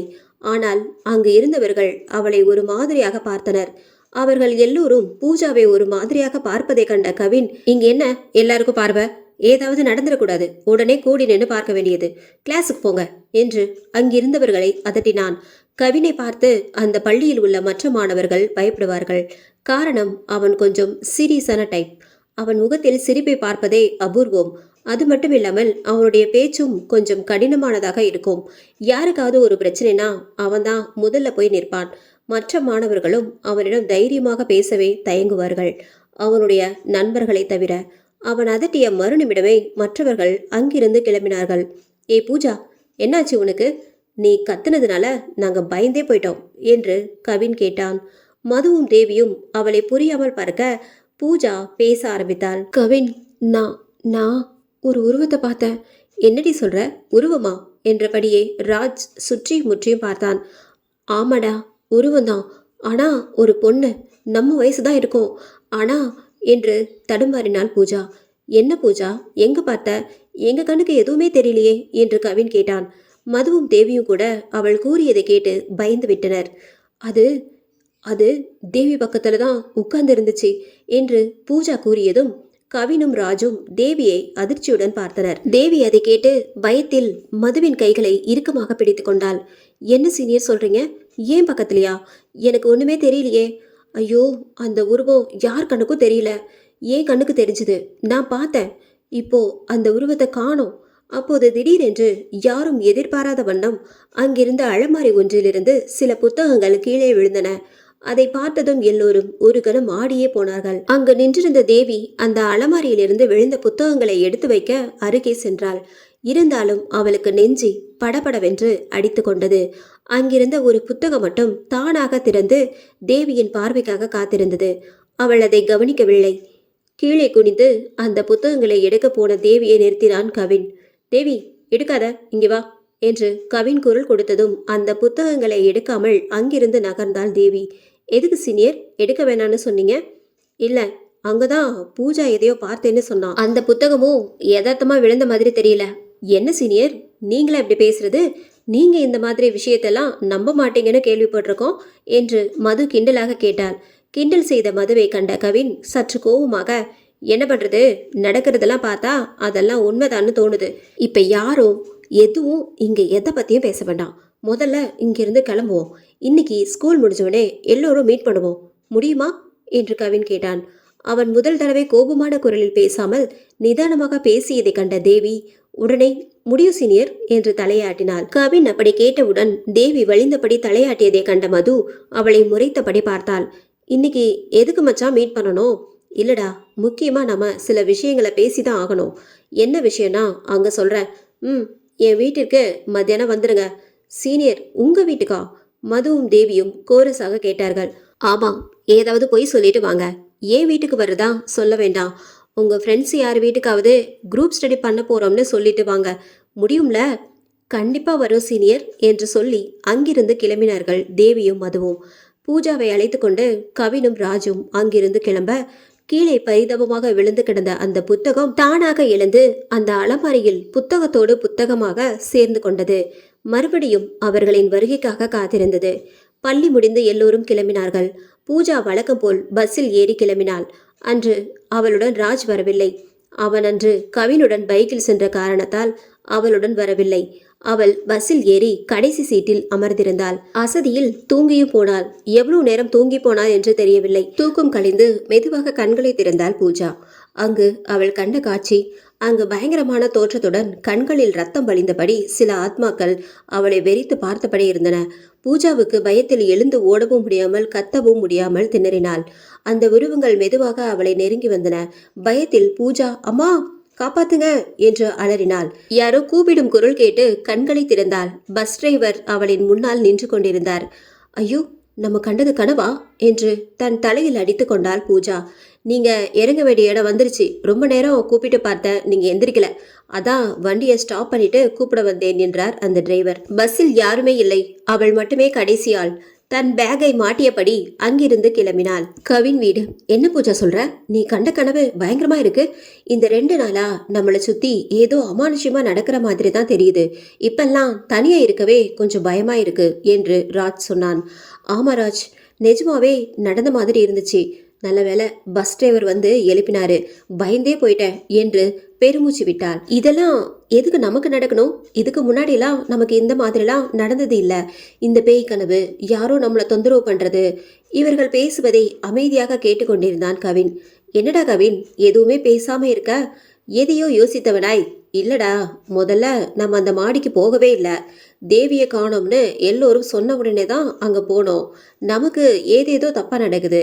தேவியும் அவங்க கிளாஸ் பிள்ளைங்களும் அன்னைக்கு அந்த மாடிக்கு போனாங்களே, அதுவும் தேவி அந்த பாத்ரூம் உள்ள போயிட்டு வந்தா. ஆனா அவளை விசாரிக்கும் போது எதுவும் இல்லைன்னு தானே சொன்னா. அங்க ஏதோ பேய பார்த்தோன்னு எல்லாரும் வந்து சொன்னாங்க. நாம தான் அதை நம்பல. எனக்கு என்னமோ பூட்டி இருந்த அந்த 8வது மாடியை திறந்த பிறகுதான் இப்படி எல்லாம் நடக்குதோன்னு சந்தேகமா இருக்கு என்று ராஜ் தன் கருத்தை கூறினான். சீனியர், நாங்க உள்ள வரலாமா என்று கேட்டபடியே உள்ளே நுழைந்தார்கள் மதுவும் தேவியும். ஏன் இவ்வளோ லேட்டு என்று கவின் கேட்டான். அதுவா சீனியர், வழியில நம்ம ஸ்கூல் ஹெட் மாஸ்டரை பார்த்தோம். அவர்கிட்ட பேசிட்டு வர்றதுக்கு கொஞ்சம் லேட் ஆயிடுச்சு. Sorry senior. ஹெட் மாஸ்டரா? மூவரும் கோரஸாக சொன்னார்கள். அவர் எங்க பார்த்தீங்க, என்ன கேட்டாரு என்று கவின் ஆர்வமாக கேட்டான். அவரு ஏதோ வேலையா அந்த வழியாக வந்தேன்னு சொன்னாரு. என் வீடு எங்க இருக்குன்னு விசாரிச்சாரு. நேத்து நாம எல்லாரும் ஸ்கூலுக்கு நைட்ல போனோம்ல, அதை பத்தியும் கேட்டாரு. நாங்க படிக்க தான் வந்தோன்னு சொல்லிட்டு அங்கிருந்து கிளம்பிட்டோம் என்று தேவி சொன்னாள். பட் சீனியர், மது குறுக்கிட்டாள். அவரு பூஜா அக்காவை பத்தியும் கூட என்கிட்ட விசாரிச்சாரு. அவங்க வீடு எங்க இருக்குன்னு கூட கேட்டாரு. நாங்க எதுக்கு சார் இதெல்லாம் கேட்குறீங்கன்னு கேட்டதுக்கு தேவைப்படும்னு சொல்லிட்டு கிளம்பிட்டாரு என்று மது கூறி பிடித்தாள். கவின் எதையோ யோசிக்க ஆரம்பித்தான். டே கவின், எனக்கு என்னமோ தப்பா படுதுடா. எதுக்கு அவரு என்னை பத்தி அதுவும் என் வீடு வரைக்கும் விசாரிக்கணும்? இரு பூஜா என்றபடி கவின் தேவியின் பக்கம் திரும்பி, நேத்து நைட்ல இருந்து எங்க 3 பேருக்கும் ஏதேதோ அமானுஷங்கள் நடக்கிற மாதிரி இருக்குது. ஒருவேளை அந்த 8வது மாடிக்கு போயிட்டு வந்ததுலேருந்து தான் அப்படிலாம் நடக்குதுன்னு நாங்க நினைக்கிறோம். உங்களுக்கு ஏதாவது அந்த மாதிரி நிலைமையை புரிந்து கொண்ட தேவி இப்போ நடந்ததையெல்லாம் சொல்லிதான் ஆகணும் என்று நினைத்து இரவு அந்த மாடியில் பார்த்த உருவம் முதல் இரவு நடந்த சம்பவம் வரை அனைத்தையும் கூறி முடித்தாள். அவள் கூறியதை கேட்ட மற்றவர்கள் அதிர்ச்சியில் அப்படியே உறைந்து நின்றனர். அவர்களை சுற்றி என்ன நடக்குதுன்னு புரியாமல் குழம்பினார்கள். அப்போது திடீரென கதவு தட்டும் சத்தம் கேட்டது. யாரோ கதவை வேகமாக தடார் தடார் என தட்டும் சத்தம் அனைவரையும் நடுங்க வைத்தது. டே ராஜ், யாருன்னு போய் பாரு என்று கவின் சொன்னான். ஐயோ, எனக்கு பயமா இருக்கு, நான் போகலடா. டேய், வீட்டுல நம்மளை தவிர யாரும் இல்ல. அம்மா அப்பா வெளியே போயிருக்காங்க. ஒருவேளை அவங்களா கூட இருக்கலாம். அப்பா அம்மாவா இருந்தா இப்படியா கதவை தட்டுவாங்க? நான் போகலடா, சரியான பயந்தாங்கோலி என்று அவனை திட்டிக் கொண்டே கவின் கதவருகே சென்றான். இப்போது கதவு தட்டும் சத்தம் நின்றது. அவன் கதவை திறக்க அங்கு யாரும் இல்லை. அவன் தலையை வெளியே எட்டி பார்த்தான். மியாவ் என்று கத்தியபடியே ஒரு கருப்பு பூனை அவனை தாண்டி ஓடியது. அதிர்ந்த கவின் பயத்தில் அப்படியே நெஞ்சை பிடித்தபடி நின்றான். மச்சான், பூனடா என்று ராஜ் கிண்டலடிக்க அவனை பார்த்து முறைத்தவாறு கதவை சாத்திவிட்டு அவர்கள் அருகே வந்தான் கவின். சீனியர், என்ன விஷயமா எங்களை வர சொன்னீங்க என்று தேவி கேட்டாள். இந்த விஷயத்த நாம அப்படியே விட்டுடலாமா, இல்லை ஏதாவது கண்டுபிடிக்கணுமான்னு ஒண்ணுமே புரியல என்று சொன்னான். என்னடா பேசுற கவின், எனக்கு ரொம்ப பயமா இருக்கு. நைட்டு வீட்டுக்கு போய் தூங்கவே இப்பெல்லாம் கை கால் நடுக்குது. அன்னைக்கே நான் சொன்னேன் இந்த ரிஸ்க் எல்லாம் எடுக்க வேண்டான்னு. அந்த 8வது மாடியை பத்தி நமக்கு ஒண்ணுமே தெரியாது. அங்க யாரையும் போக வேணான்னு சொல்லி இருந்தும் மீறி நம்ம இவங்களை அங்க போக விட்டது தப்பு என்று பூஜா சொன்னாள். சரி, கூல் பேபி, கவலைப்படாத என்று அவளை சமாதானப்படுத்தினான் ராஜ். சரி மது, தேவி, நீங்க இப்போ வீட்டுக்கு போங்க. ஏதாவதுனா நான் கூப்பிடுறேன். கவின் அவ்வாறு கூறி முடிப்பதற்குள் திடீரென்று அங்கிருந்து அவனது டிவி ஆன் ஆகியது. அவர்களுக்கு ஒன்றும் புரியவில்லை. டிவி ஆன் ஆனதை பார்த்ததும் அப்படியே நின்று டிவியை வெறித்து பார்த்தனர். கவின் டிவியின் அருகே செல்ல மறுகணம் யாரும் எதிர்பாராத வண்ணம் திரையில் ஏதேதோ சில படங்கள் வந்து போனது. அது அவர்களது பள்ளியின் 8வது மாடி அந்த டிவியில் வந்து போனது. இதை பார்த்த அனைவரும் திரும்பி ஒருவரை ஒருவர் பார்த்து கொண்டனர். மறுபடியும் ஒரு இடம், அது அந்த லைப்ரரி. அடுத்து வந்த படத்தை பார்த்து ஒரு கணம் எல்லோரும் அப்படியே ஆடிப்போனார்கள். அது அவர்களது ஹெட்மாஸ்டர் பூபதியின் படம். அதிர்ச்சியில் உறைந்திருந்த எல்லோரும் சிறிது நேர அமைதிக்கு பிறகு, சீனியர், அந்த 8வது மாடிக்கும் நம்ம பூபதி சாருக்கும் ஏதாவது லிங்க் இருக்குமோ? கண்டிப்பா வாய்ப்பு இருக்கு தேவி. இல்லைனா எதுக்கு நமக்கு தெரிஞ்ச இடங்கள், அதுவும் அமானுஷமா இந்த டிவியில வருது? எனக்கு ஒன்று மட்டும் புரியுது பூஜா, இந்த பூபதி கிட்ட ஏதோ தப்பு இருக்கு. அந்த 8வது மாடிக்கும் அவருக்கும் ஏதோ ஒரு சம்மந்தம் இருக்கு. முதல்ல நாம் அந்த மாடியோட வரலாறு, அதாவது நம்ம ஸ்கூல் லைப்ரரியில ஏதாவது பழைய புத்தகத்துல இந்த மாடியை பத்தி ரகசியங்கள் ஏதாவது எழுதியிருக்காங்களான்னு கண்டுபிடிப்போம் என்று கவின் சொன்னான். எதுக்குடா, நாம யார்கிட்டயாவது இதை பத்தி விசாரிக்கலாம் என்று ராஜ் சொன்னான். டேய் வேண்டாம், அப்படி நம்ம விசாரிச்சா இந்த விஷயம் எப்படியோ அந்த பூபதி காதுக்கு போயிடும். அது மட்டும் இல்லை, அந்த லைப்ரரியில் ஏதோ ஒரு விஷயம் இருக்கு. அதுதான் நமக்கு இப்போ படமாக வந்திருக்கு. அப்போ ஓகே தான் மச்சி. நாளைக்கு வேலையா நம்ம லைப்ரரிக்கு போய் ஏதாவது இன்ஃபர்மேஷன் கிடைக்குதான்னு பார்க்கலாம். கவின் தேவியின் பக்கம் திரும்பி, இந்த விஷயத்தை பற்றி யார்கிட்டயே சொல்ல வேண்டாம், புரியுதா? கண்டிப்பாக சீனியர், நாங்கள் வெளியே சொல்ல மாட்டோம். நாங்கள் கிளம்பட்டுமா? இல்லை, நானே உங்களை வீட்டில் ட்ராப் பண்ணுறேன். ஐயோ, பைக்லையா? நாங்கள் வரல என்று இருவரும் கூறினர். ஏய், வீட்டில் கார் இருக்கு, 2 பேரையும் எப்படி நான் பைக்கில் கூட்டிகிட்டு போவேன்? வந்த சிரிப்பை அடக்கியபடி கவின் அவர்களை பார்க்க, அப்படின்னா ஓகே சீனியர் என்றனர் இருவரும். டே ராஜ், நீயும் பூஜாவும் வீட்டிலே இருங்க, கொஞ்ச நேரத்தில் அம்மாவும் அப்பாவும் வந்துடுவாங்க என்று கூறியபடியே கவின் கிளம்ப மதுவும் தேவியும் அவன் பின்னால் சென்றார்கள். ராஜ்க்கு மனதில் பயம் இருந்தாலும் பூஜாவுடன் இருக்கும் காரணத்தினால் ஓகே என்றான். மதுவை அவள் வீட்டின் அருகே இறக்கிவிட்ட பிறகு கவினும் தேவியும் அங்கிருந்து கிளம்பினார்கள். தேவிக்கு மனதில் ஒருவித பயம் இருந்தாலும் முதலில் தனக்கு பிடித்த கவினுடன் காரில், அதுவும் தனியே வருவது புதிய அனுபவமாக இருந்தது. அவளிடம் மிகவும் சாதாரணமாக பேசிக்கொண்டு வந்தான் கவின். அவனுக்கு அது புதிய அனுபவம்தான், அதுவும் தேவியுடன். அவன் தன்னுடைய குடும்பத்தை பற்றி கூற, அவளும் பதிலுக்கு தன்னுடைய குடும்பத்தை பற்றி கூற, அப்போது யதார்த்தமாக கவினின் பார்வை தன் முன்னாடி இருந்த கார் கண்ணாடிக்கு சென்றது. அங்கு பின்னால் ஒரு உருவம் முகத்தில் ஆங்காங்கே இரத்த கரைகளுடன் காட்சியளித்தபடி உட்கார்ந்து தேவியை வெறித்து பார்த்து கொண்டிருந்தது. அதை கண்டு அதிர்ச்சியில் நிறுத்தினான் கவின். காரை நிறுத்தியதும் தேவி, என்னாச்சு சீனியர், எதுக்கு இவ்வளோ வேகமா காரை ஸ்டாப் பண்ணீங்க? அவனுக்கு முகம் வியர்த்து போனது. அவன் பார்த்த அந்த உருவம் இன்னும் அங்கேயே தேவியை பார்த்தபடி அமர்ந்திருந்தது. அதை எதுவும் தேவியிடம் காட்டிக்கொள்ளாமல் அங்கிருந்து காரை வேகமாக ஸ்டார்ட் செய்தான். மின்னல் வேகத்தில் ஓடிய அவனது கார் சிறிது நேரத்தில் அங்கிருந்த அம்மன் கோவிலின் முன்னால் போய் நின்றது. தேவிக்கு அவனது செய்கை வித்தியாசத்தை தர, சீனியர், எதுக்கு இப்போ கோவிலுக்கு வந்திருக்கோம் என்று அவனை கேட்டாள். அவன் அவசரமாக காரிலிருந்து இறங்கியபடியே தேவியின் கையை பிடித்து இழுத்துக்கொண்டே கோவிலுக்கு சென்றான். அவன் திரும்பி பார்த்த பொழுது காரில் அந்த உருவத்தை காணவில்லை. அவனுக்கு அப்போதுதான் நிம்மதியே வந்தது. அவன் காரில் பார்த்த அந்த உருவத்தை பற்றி தேவியிடம் கூற, அவள் பயத்தில் நடுங்கியபடி, ஐயோ, ஏன் பின்னாடியா என்று கவினின் கைகளை நெருக்கமாக பற்றி கொண்டாள். தன் கைகளை உரிமையோடு பிடித்து கொண்ட தேவியை அவன் சற்று அதிர்ச்சியோடு பார்த்தான். அவன் பார்வையில் சின்னதாய் ஒரு காதல் கலந்திருந்தது. இருந்தாலும் பயத்தில் தானே பிடிச்சிருக்கா, பரவாயில்லை என்று நினைத்தபடி அவனும் அவளை பார்க்க, அவளும் அவனை பார்க்க, சிறிது நேரம் மாறி மாறி பார்த்தவர்களுக்கு கோவிலின் மணி திடீரென வேகமாக அடிக்கும் சத்தம் கேட்டது.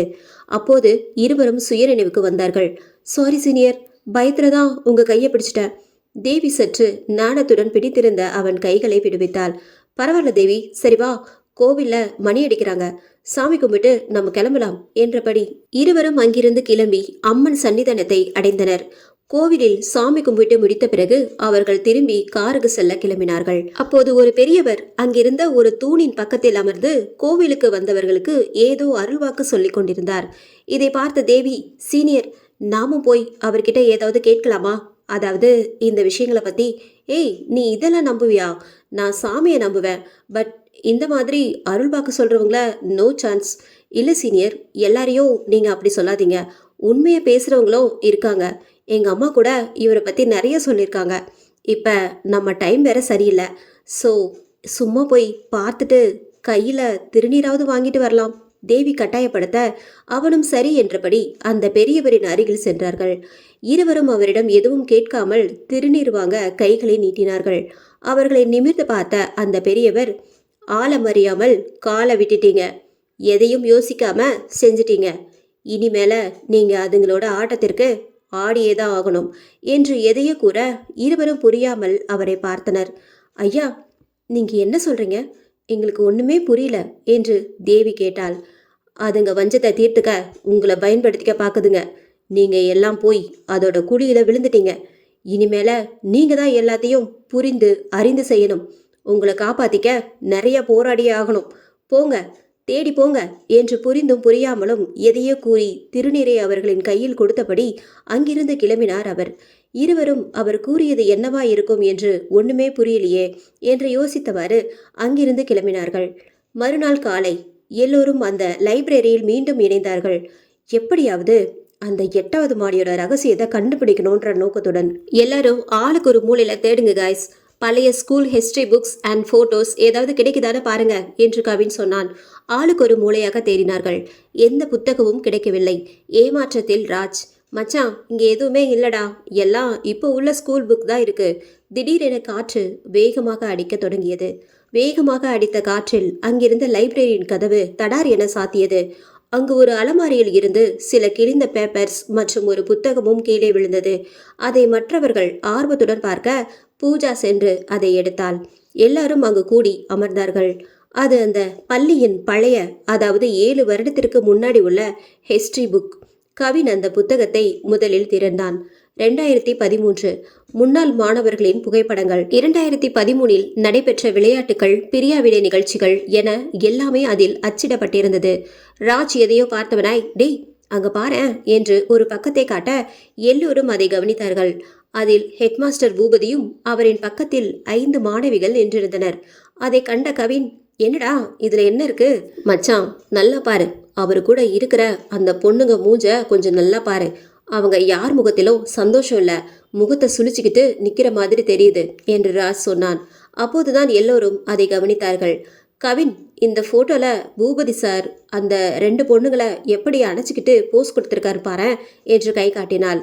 அதில் பூபதி பக்கத்தில் உள்ள 2 பொண்ணுங்களை ரொம்ப நெருக்கமா பிடிச்சிருந்தாரு. அவங்க 2 பேரும் பார்க்கவே ரொம்ப அழகா இருந்தாங்க. அவங்க முகத்தை பார்த்தா கொஞ்சம் அப்பாவிகள் போலதான் தெரிஞ்சது. அதில் அந்த பொண்ணுங்க பெயர்களும் எழுதியிருந்தது. மலர்விழி, கவிதா, சங்கீதா, மீனா, அனிதா.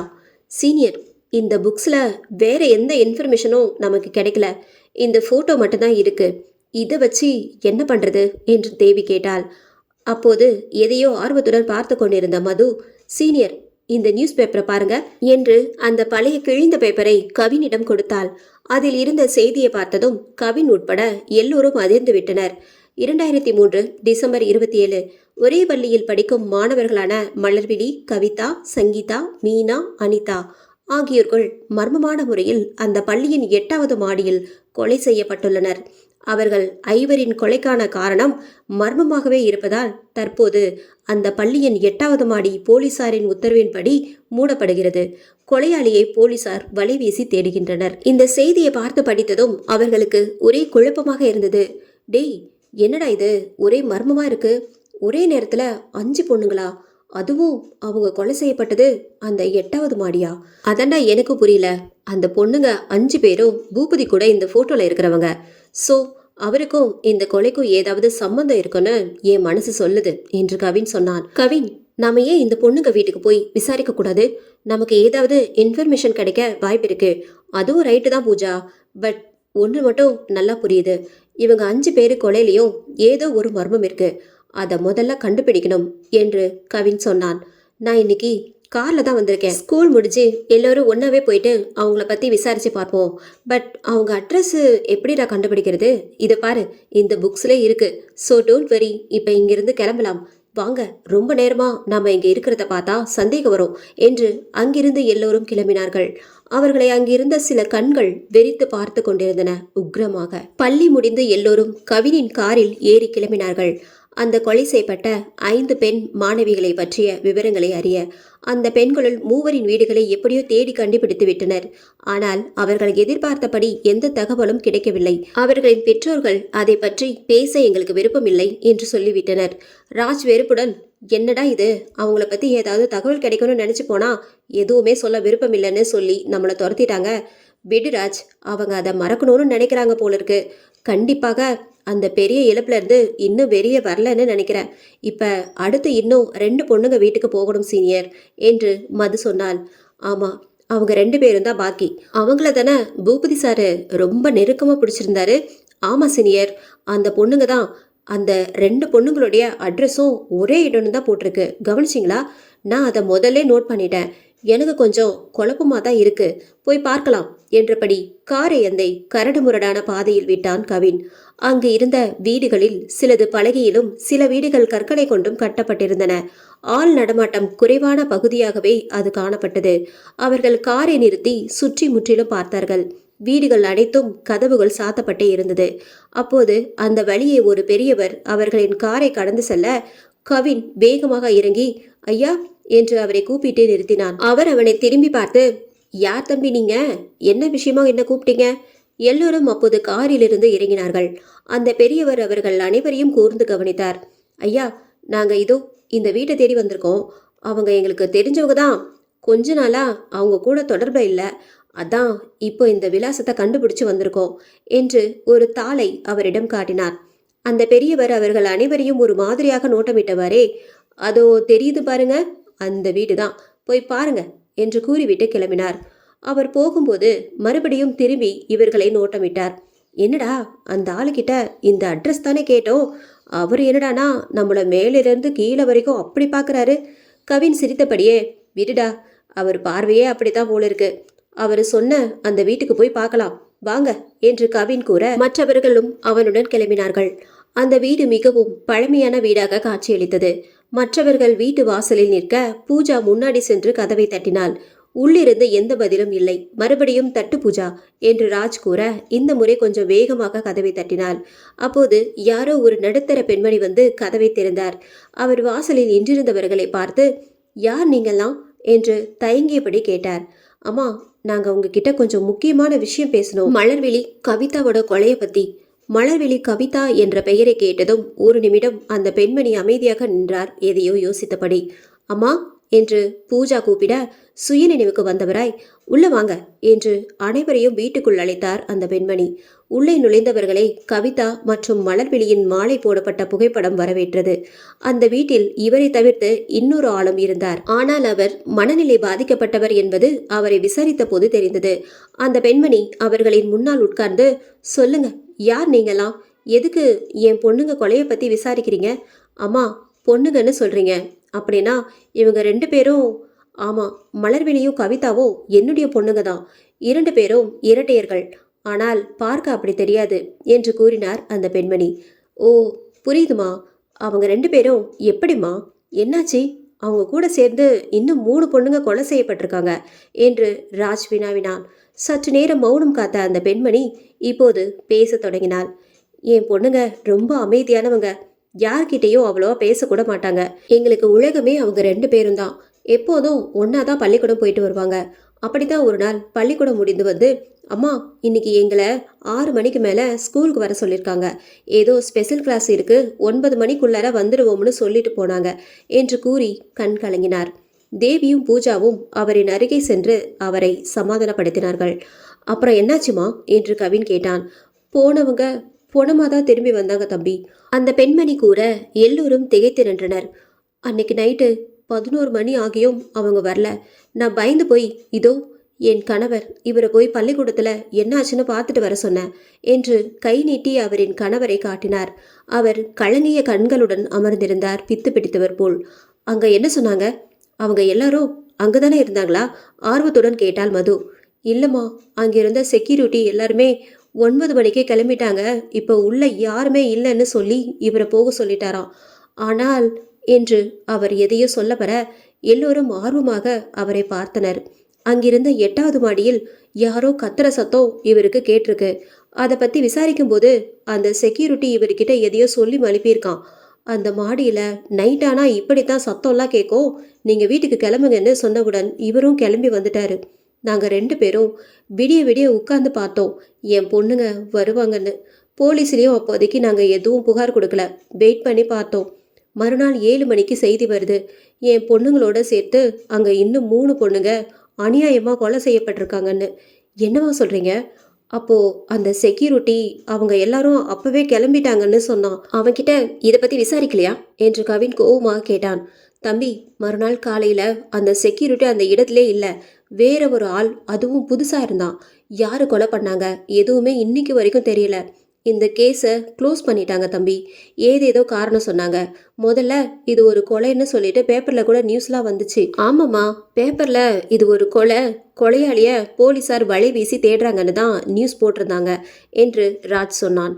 அப்படித்தான் முதல்ல நியூஸ் வந்துச்சு. அதுக்கப்புறம் வேற மாதிரி திசை திருப்பிட்டாங்க. இருங்க வர என்று கூறியபடி அங்கிருந்த ஒரு அறைக்குள் நுழைந்தார் அந்த பெண்மணி. திரும்பி வந்த அவர் கைகளில் ஒரு பேப்பர், அதை அவர்களிடம் கொடுத்து படிக்க சொன்னார். ஆர்வமாக அதை வாங்கி படித்தவர்களின் முகத்தில் அதிர்ச்சி. வருடம் 2014.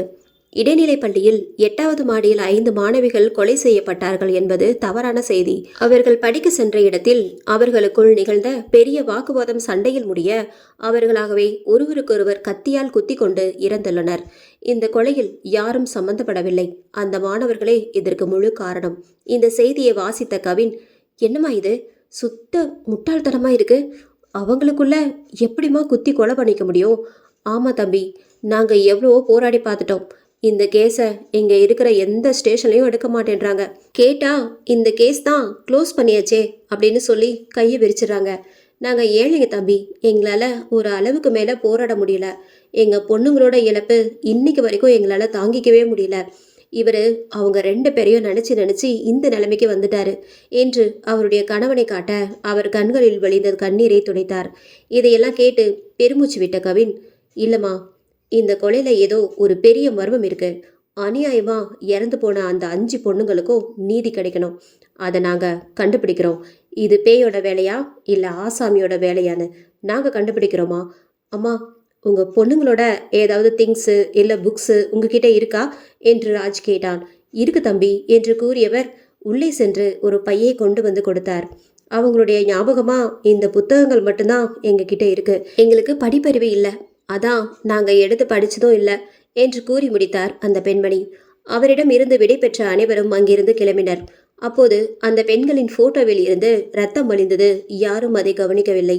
போகும் வழியில் கவின் யாருக்கோ கால் செய்தான். ஹலோ மாமா. மறுமுனையில், சொல்லுடா கவின், ரொம்ப நாளுக்கு அப்புறம் மாமாவுக்கு கால் பண்ணிருக்க, என்ன விஷயம் என்று வினாவினார். அவனுடைய மாமா புனிதன். மாமா, உங்ககிட்ட நான் நேர்ல பேசணும், முக்கியமான விஷயம். இன்னைக்கு மீட் பண்ணலாமா? மறுமுனையில் புனிதன், ஓகே கவின், முக்கியமான விஷயம்னு சொல்ற, நான் நைட்டு உன்னை வந்து மீட் பண்றேன், நாம பேசுவோம் என்றபடி போனை கட் பண்ணினான். மற்றவர்கள் அவனை எதுவும் புரியாமல் பார்க்க கவினோ பேச்சை தொடர்ந்தான். டேய், இவர் என் மாமா புனிதன், அம்மாவோட அண்ணன் மகன். இவருக்கு இப்போ 27 வயசு. பக்கத்து ஸ்டேட்ல தான் வீடு வாங்கி குடியிருக்காரு. வேலை பிஸ்னஸ்னால ரொம்ப வீட்டுக்கு வர்றது இல்லை. பட் கொஞ்சம் வருஷத்துக்கு முன்னாடி அம்மாவோட அண்ணன் குடும்பம் வெளியூர்ல போய் செட்டில் ஆயிட்டாங்க. அவருடைய மகனுக்கு, அதாவது புனிதன் மாமாவுக்கு, இங்க நம்ம ஊர்லயே போஸ்டிங் கிடைச்சிருச்சு. அதான் கல்யாணம் பண்ணி இங்கேயே செட்டில் ஆயிட்டாரு என்று கபீர் சொன்னான். சீனியர், அப்படின்னா உங்க மாமா என்ன வேலை செய்யறாரு? அவரு ஒரு போலீஸ், சிஐடியா இருக்காரு. அவரு இந்த சின்ன வயசுலயே நிறைய மர்மமான கேஸ்லாம் முடிச்சு கொடுத்துருக்காரு. அதான் இப்ப இந்த விஷயத்துல அவர்கிட்ட உதவி கேட்கலான்னு நினைச்சு அவரை வர சொன்னேன் என கூறினான் கவின். ஆனா மச்சான், இந்த கேஸு அவர் எப்படிடா டீல் பண்ண முடியும்? அதான் அதை க்ளோஸ் பண்ணியாச்சே. அது மட்டும் இல்ல, அவர் வேற ஸ்டேஷன் ஆளு, அப்புறம் எப்படிடா என்றான் குழப்பத்துடன் ராஜ். டேய், அதை பத்தியெல்லாம் யோசிக்காத.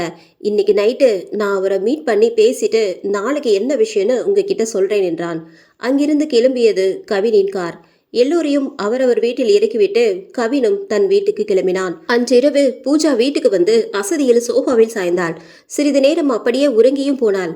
உறவினர்கள் வீட்டிற்கு சென்ற அவளது பெற்றோர்கள் இன்னும் வீடு திரும்பவில்லை. திடீரென்று போன் ரிங்கானது. வீட்டு தொலைபேசி அலறிய சத்தம் கேட்டு திடுக்கிட்டு கண் விழித்தாள். சலித்து கொண்டே போய் போனை எடுத்தாள். ஹலோ ஹலோ என்று கூப்பிட்டும் மறுமுனையில் யாரும் பேசவில்லை. அந்த நேரத்தில் யாரோ ஜன்னல் ஓரத்தில் நின்று அவளை பார்ப்பது போல் அவளுக்கு தோன்ற திரும்பி ஜன்னலின் அருகே பார்த்தாள்.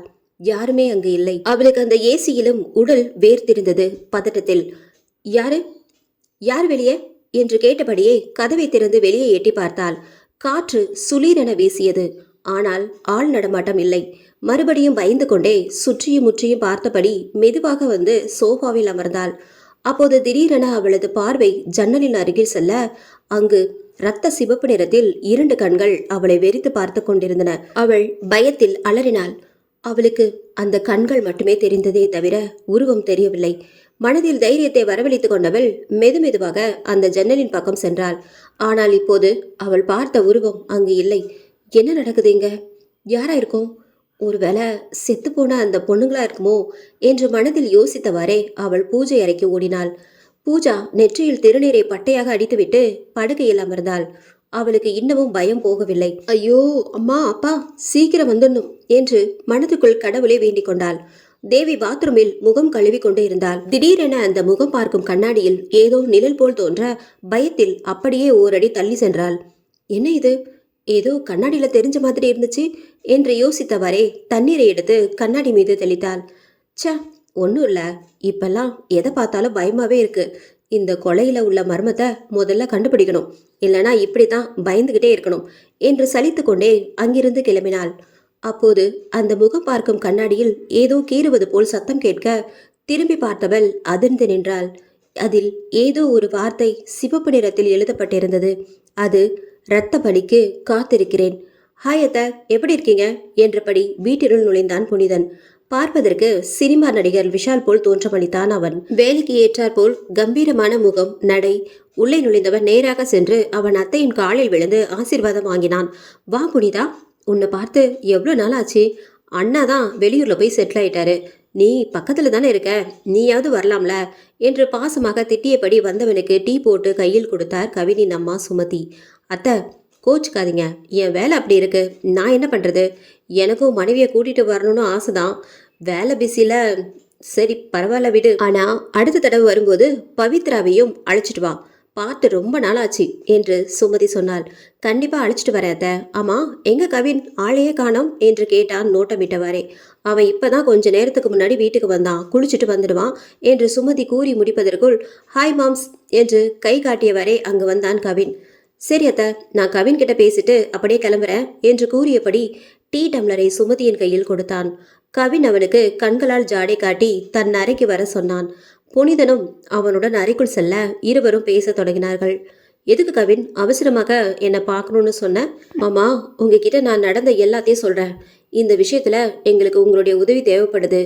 புனிதன் சற்று குழம்பியபடி, நீ முதல்ல என்ன விஷயம்னு சொல்லுடா, என்னால முடிஞ்சா கண்டிப்பா நான் உதவி செய்வேன். கவின் 8வது மாடிக்கு சென்றது முதல் அவர்கள் 5 பேரும் பார்த்த அந்த அமானுஷ்யம், அந்த 5 பெண்களின் கொலை பற்றிய மர்மம் அத்தனையும் சொல்லி முடித்தான். இதையெல்லாம் தீவிரமாக கேட்டுக்கொண்டிருந்த புனிதன் சற்று பதற்றத்துடன், டே கவின், அந்த 5 பொண்ணுங்கன்னு சொன்னியே, அவங்க போட்டோ ஏதாவது இருக்கா?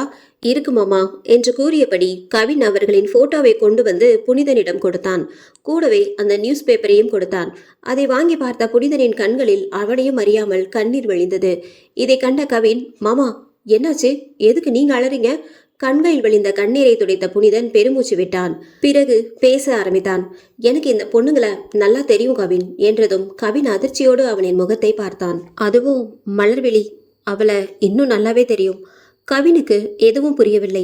அவன் புனிதனின் முகத்தை பார்த்தபடியே இருக்க மறுபடியும் தொடர்ந்தான் புனிதன். இப்போ நீ படிக்கிற ஸ்கூல்ல தான் நானும் படித்தேன், அது உனக்கே நல்லா தெரியும். இந்த 5 பொண்ணுங்களும் அங்கே தான் படித்தாங்க. நான் சீனியர், அவங்க ஜூனியர்ஸ். முதல்ல நான் அந்த பொண்ணுங்க கிட்டலாம் பேசினது கிடையாது.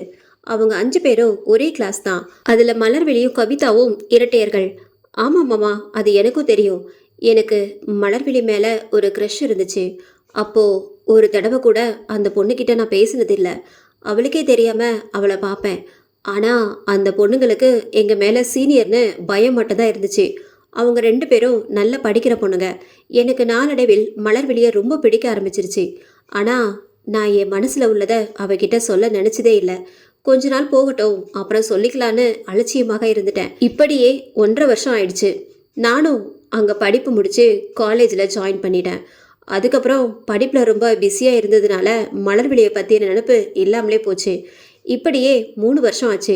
அதுக்கப்புறம் தான் நான் அவளை பற்றி விசாரிக்க ஆரம்பித்தேன். அவளை பிரிஞ்சு இருந்த அந்த நாட்கள் அவளை நான் எவ்வளோ லவ் பண்ணுறேன்னு எனக்கு புரிய வச்சுது. இதுக்கு மேலேயும் என் காதலை மறைக்கக்கூடாதுன்னு நினச்சேன். நான் விசாரித்த வரைக்கும் மலர்விழி யாரையும் விரும்பலை.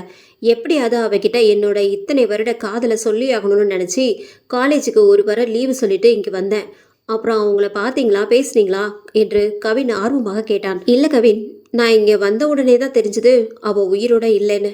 மாமா, அவங்க எப்படி இருந்து போனாங்கன்னு உங்களுக்கு தெரியுமா? இதோ இந்த பேப்பரில் தான் போட்டிருக்கே கவின். அவங்க 5 பேருக்குள்ளே நடந்த பெரிய சண்டையில் நடந்த கொலை தான் அப்படின்னு போட்டிருக்கே. ஒரு தலையா அவளை நான் காதலிச்சிருந்தாலும் அது காதல் தானே. ஆனால் இந்த விஷயம் வீட்டில் யாருக்கும் தெரியாது. அவகிட்ட முதல்லே சொல்லிட்டு அப்புறம் வீட்டில் பேசலான்னு நினச்சேன். கடைசியில் இப்படி ஆயிடுச்சு. கடைசியாக அவள் முகத்தை கூட என்னால் பார்க்க முடியல. நான் இங்கிருந்து கிளம்பி திரும்ப காலேஜுக்கே போயிட்டேன். மாமா, கவினின் குரலில் சற்று கோபம் தெரிந்தது.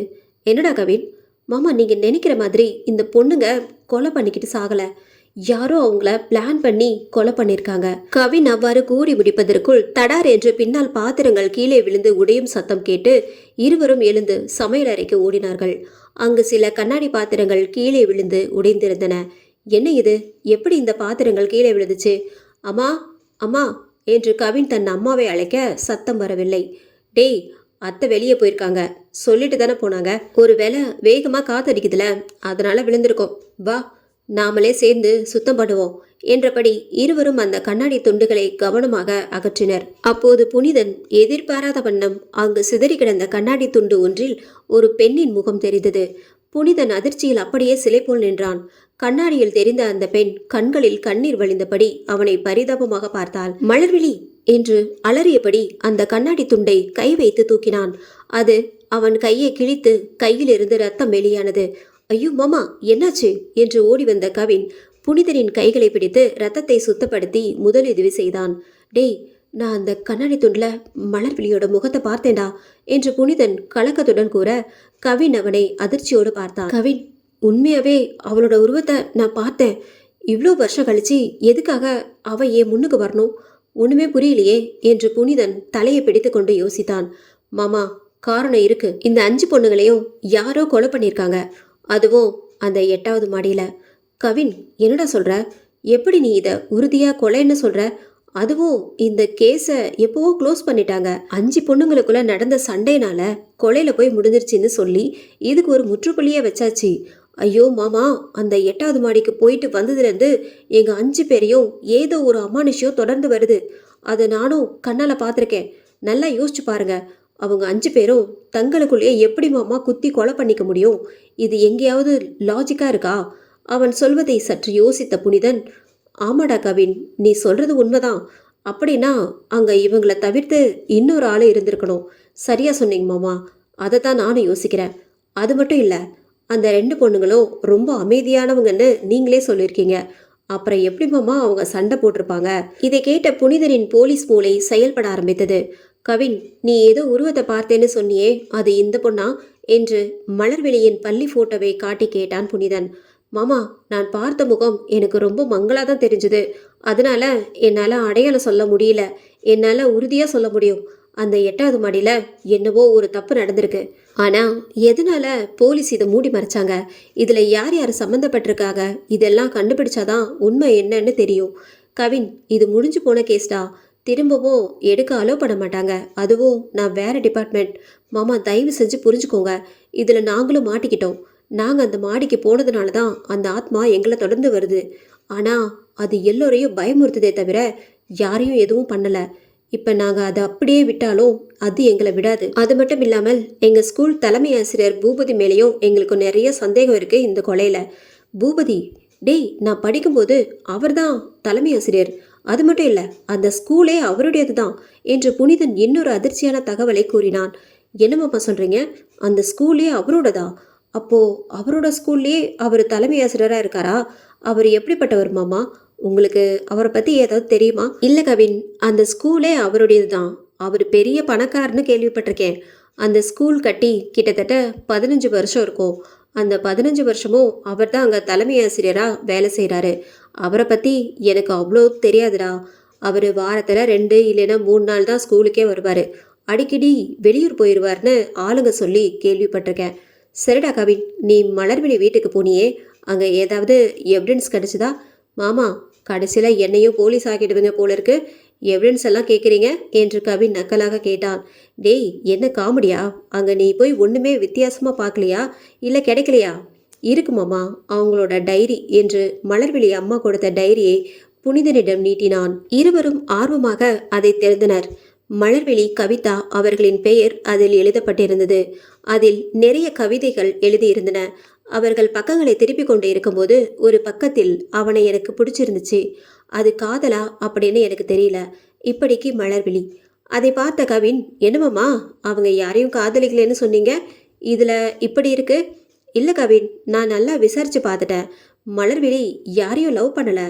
இதில் எனக்கு ஒன்றுமே புரியலையே. புனிதன் மீண்டும் அந்த பக்கங்களை திருப்ப ஆரம்பித்தான். அதில் எழுதியிருந்தது, புனிதன் என்னவனின் பெயர். தூரத்திலிருந்து அவனை பார்த்தேன், ரசித்தேன், அவனுக்கு தெரியாமல் என்ற வரிகளை படித்து அதிர்ச்சியில் உறைந்தான் புனிதன்.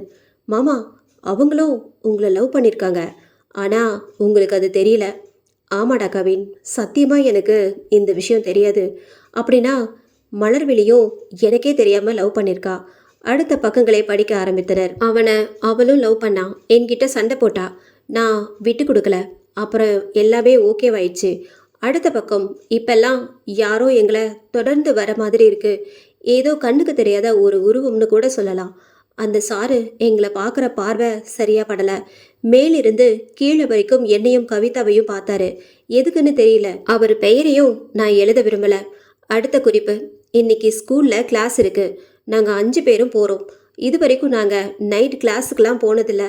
பட் இன்னைக்கு எங்களை வர சொன்னாங்க. அடுத்த பக்கங்களை திருப்ப அதில் எதுவுமே இல்லை. அந்த டைரியை மூடினான் புனிதன்.